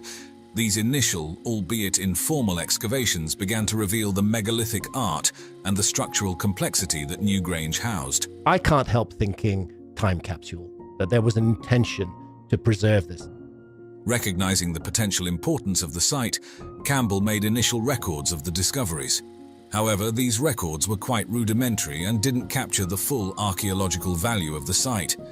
As word spread, Newgrange began attracting visitors and curiosity seekers by the early 18th century, turning it into an early form of a tourist attraction. These early tourists left behind accounts that provide a valuable perspective on the site's condition and the public perception over the centuries. The rekindled interest in Newgrange had a significant impact on the study of Neolithic Ireland, leading to more systematic studies and eventually to the extensive excavations carried out by Michael J. O'Kelly in the 20th century. First of all, Professor, how did this great big stone and so many of them get up here? Many of these big stones were lying about on the land surface since the end of the Ice Age. An interesting comparison can be drawn between the rediscovery of Newgrange and the uncovering of Pompeii in 1748, where workers constructing a palace for the King of Naples accidentally stumbled upon the remains of the city, buried since 79 AD by volcanic ash from Mount Vesuvius. Both discoveries, made during routine construction, opened windows into ancient civilizations, offering unprecedented insights into their daily lives, spiritual beliefs, and practices. However, while Pompeii provides a snapshot frozen in time, Newgrange offers a glimpse into a far older, less understood epoch spanning several millennia, bridging our modern world with the deep past of ancient societies. As we delve deeper into the mysteries of Newgrange, it's clear that this ancient site holds more than just historical significance. It serves as a testament to the evolutionary journey of archaeological interpretation itself. Beginning in the 19th century, Newgrange started to capture the scientific imagination thanks to its enigmatic allure and the intricate carvings adorning its stones. Early archaeologists and antiquarians meticulously documented the site, establishing a detailed record of its dimensions, carvings, and overall structure. These foundational studies were pivotal in beginning to understand the complex nature of this prehistoric monument. Initially classified as a passage tomb in the early 20th century, a typical Neolithic structure characterized by a circular mound with a long, narrow passage leading to a central chamber, Newgrange aligned well with other similar European structures based on its architectural features and the human remains discovered within. However, modern interpretations have suggested a broader role for Newgrange, hinting at its function as a ceremonial or ritual site due to its elaborate construction, astronomical alignments, and extensive use of symbolic artwork. This suggests that Newgrange might have served multiple communal purposes throughout the centuries, far beyond its initial categorization as merely a burial place. The mid-20th century brought about a transformation in our understanding of Newgrange, spearheaded by Professor Michael J. O'Kelly's groundbreaking excavations from 1962 to 1975. We have a quite new and intriguing problem to solve. Perhaps next year, when we can excavate farther into the mound. His extensive and scientifically rigorous work systematically revealed the structural integrity and design of the site, showing how the Neolithic builders expertly constructed the mound and its internal passages. Among his most notable discoveries was the winter solstice illumination, a phenomenon where the sunrise on the shortest day of the year illuminates the main passage and chamber through a specially designed roof box. This discovery confirmed that Newgrange was precisely aligned with astronomical events, indicating a sophisticated understanding of solar movements by its builders. However, O'Kelly's restoration efforts, particularly the reconstruction of the white quartz facade, stirred both acclaim and controversy. While these efforts aimed to protect and stabilize the structure, some critics argued that they might not truly reflect the site's original appearance. Despite these debates, O'Kelly's work has been crucial in preserving Newgrange for future generations and maintaining its status as a UNESCO World Heritage Site. An interesting theory that has emerged about Newgrange is its potential role in shamanic practices. That advanced civilization emerged out of shamanism itself. Some scholars suggest that the intricate carvings inside the tomb, especially the spirals and other geometric motifs, could represent shamanic visions or cosmological maps. Shamans are very observant of the cosmos and of what is going on in the cosmos. According to this theory, Newgrange might have served as a sacred space where shamans entered trance states, with the winter solstice light acting as a catalyst for celestial journeys or communication with the ancestral spirits. The site features a unique architectural element known as the roof box, ingeniously designed to allow sunlight to penetrate the passage at sunrise on the shortest day of the year. This small aperture is strategically positioned to catch the first rays of the sun as it rises, illuminating the inner chamber in a breathtaking display of ancient precision. The significance of this event extends beyond its architectural marvel. It lasts approximately 17 minutes and is believed to have held profound ceremonial importance for the Neolithic community. Scholars suggest that this phenomenon might have symbolized the rebirth of the sun, heralding a new year and promising renewal for the community. It likely served as a moment of social and religious reawakening, reinforcing the community's connection with the cosmos and marking a time of celebration and reverence. Today, the allure of Newgrange during the winter solstice continues to draw crowds from around the globe. A lottery system is now in place to manage the number of visitors who wish to experience the solstice from inside the chamber, highlighting the enduring spiritual significance of this ancient observance. The experience offers a unique glimpse into the past, allowing modern visitors to connect with the astronomical achievements of an ancient civilization. Notably, human bones found within the chambers suggest that Newgrange was used as a burial site, though not uniformly across all chambers. This selective usage adds to the mystery of Newgrange, indicating it may have served multiple functions, possibly as a final resting place for important members of the community. Drawing a parallel with another marvel of ancient engineering, the Egyptian pyramids, particularly the Great Pyramid of Giza, we see a similar integration of astronomical knowledge into architectural design. Like Newgrange, the Great Pyramid is precisely aligned with celestial events, thought to have been oriented with the pole star of the time, Polaris. This alignment not only underscores their function as tombs or temples, but also as calendars or astronomical observatories, embedding the movements of the sun, moon, and stars into their structures. Both Newgrange and the Great Pyramid stand as testaments to the advanced astronomical understanding of their builders, bridging the earthly and the divine in their monumental designs. Some 13,000 years ago, a group of people from Asia walked across a land bridge that connected Siberia to Alaska and headed south. It was long held that there was only one founding population and that their route was up through Siberia. The first settlers made it to the Americas. Deep in the remote forests of Siberia lie the Gornaya Shoria megaliths, colossal granite blocks so vast and precisely aligned that they dwarf even the great stones of the Egyptian pyramids. But remember that the ancient Egyptians tell us in many of their texts that everything they knew was a legacy. With some weighing in at an astounding 3,000 to 4,000 tons, these structures pose a tantalizing question. If our modern machinery would struggle to maneuver such massive stones today, how could ancient humans have possibly constructed them? Let's consider what we mean by advanced. What is an advanced civilization? Are we really an advanced civilization? This mystery invites us to explore not only the breathtaking scale of these megaliths, but also the advanced yet unknown technologies that might have been used in an era long past. That is one of the mistakes in looking for a quote-unquote advanced civilization in the past, is that we tend to be looking for ourselves. The Gornaya Shoria megaliths, sometimes referred to as the Shoria megaliths, are a series of massive and mysterious stone structures located in the southern Siberian region of Kemerovo province. This part of Siberia, known for its rugged and forested landscape, forms a continuation of the mountainous belt that includes the famous Altai Mountains, stretching into Kazakhstan, Mongolia, and China.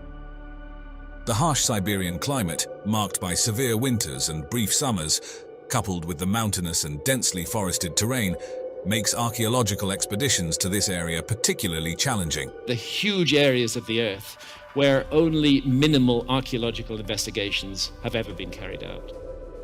I get it, it's a very tough place to work, and besides, archaeology has the view that there's not much to find there. The megaliths didn't attract significant academic attention until the 21st century, despite earlier mentions by local historians and enthusiasts during the Soviet era. The shift in interest came largely due to the increased availability of information online and the efforts of local explorers like John Jensen and Dr. Valery Uvarov. I recognize some patterns that appear to be man-made or at least non-natural. Their publications and photographs, which highlighted the scale and precision of the megaliths, spurred wider interest and debate, although the area remains underexplored in formal archaeological terms. The physical attributes of the Gornaya Shoria megaliths are particularly striking, dwarfing even the largest stones used in the construction of the Great Pyramid of Giza, which weigh around 80 tons. The precision with which these stones are cut and aligned, exhibiting flat surfaces, sharp angles, and tightly fitting joints without mortar, suggests an advanced level of engineering skill. This craftsmanship is reminiscent of the famous Inca walls in Cusco, Peru, where similarly interlocking stones have withstood centuries of seismic activity. A comparison is often drawn with the walls of Sacsayhuaman in Cusco, Peru, another site known for its high-precision stonework. Incredible megaliths there, which archaeology gives entirely to the Incas, even though the Incas themselves recognized and honored the work of predecessors. Both the Gornaya Shoria and Sacsayhuaman sites display an extraordinary level of stonework that challenges our understanding of ancient engineering capabilities. However, the sheer size of the stones at Gornaya Shoria makes the site even more perplexing, raising intriguing questions about the logistics of stone transport and manipulation by ancient builders. The Gornaya Shoria megaliths have captured the imagination of many, but they also offer a fascinating case study for geologists who propose that these giant formations could be entirely natural. Various geological processes, particularly those involving glaciers and tectonic activities, might explain their formation without needing to invoke theories of human or extraterrestrial involvement. During the last ice age, massive glaciers moved across landscapes, carrying large boulders known as erratics far from their original quarries. As these glaciers retreated, they left behind these huge stones. Additionally, as the ice moved, it could polish and create striated marks on the surfaces of these rocks, contributing to the smooth and flat appearances that some of the Shoria megaliths exhibit. This is not uncommon in other parts of the world where glacial activities have shaped the terrain.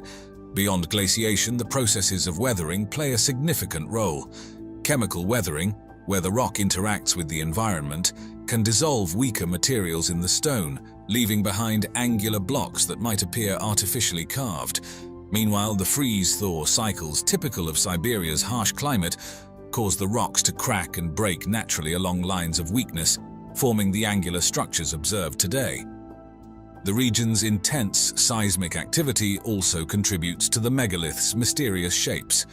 The area is prone to movements in the earth that can fracture bedrock, creating sharp, angular formations that mimic the appearance of quarried stone. These natural fractures, caused by faulting and the pressure of tectonic forces, suggest a plausible explanation for the megalith's geometric precision. As tectonic forces lift and fold rock layers, pressure release can also occur, leading to a process known as exfoliation. This causes the rock to break off in sheets or segments, forming large, flat slabs that might look like the work of human hands.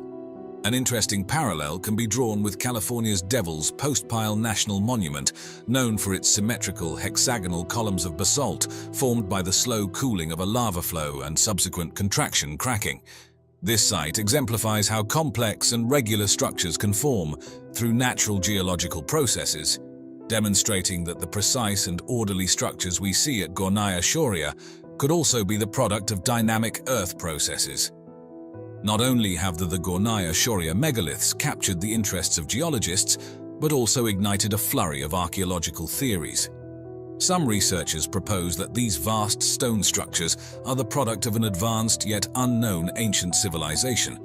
This theory is supported by the megalith's precise cuts and alignments, which imply the use of sophisticated stoneworking technologies that surpass those known from other ancient cultures of the same era.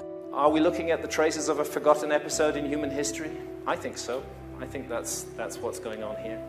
These observations lead some to speculate about possible cultural and technological exchanges between distant civilizations, suggesting that the builders of the Gornaya Shoria megaliths could have been part of a widespread network. This network might have facilitated the spread of architectural and engineering skills across vast distances, much like how architectural styles were shared along the Silk Road. In addition to these mainstream archaeological views, there are several alternative theories that touch on more unconventional narratives. One such theory suggests that extraterrestrial beings could have influenced the creation of the megaliths.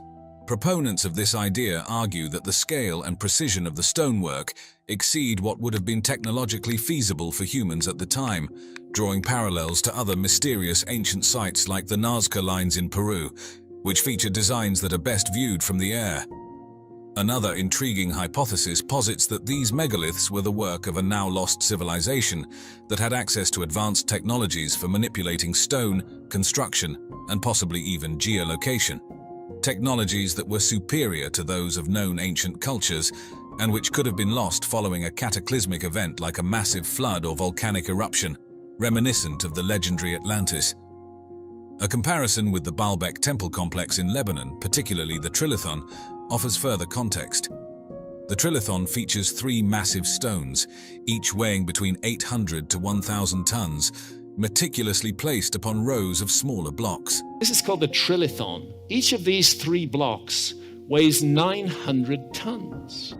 The similarities in scale and construction techniques between Baalbek and Gornaya Shoria raise additional questions about the ancient capabilities in quarrying, transporting, and assembling such enormous stones. Just as the precise alignment of the blocks at Gornaya Shoria suggests advanced engineering skills, the Baalbek stones are also fitted with such precision that not even a piece of paper can slide between them. This remarkable precision across both sites suggests a sophisticated understanding of stonework that challenges our perceptions of ancient engineering. The Gornaya Shoria megaliths pose significant challenges for researchers and archaeologists attempting to uncover their secrets. The region is famously difficult to access, characterized by dense forests and mountainous landscapes that are tough to navigate.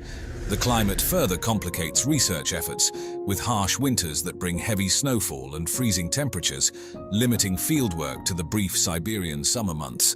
The nearby settlements offer limited resources, making it challenging to support sustained scientific activities. Accommodations, roads, and communication facilities are all less developed, which is essential for conducting large-scale archaeological excavations. This lack of local support, combined with a general prioritization of resources towards more well-known sites, means that Gornaya Shoria often remains overlooked in broader archaeological explorations.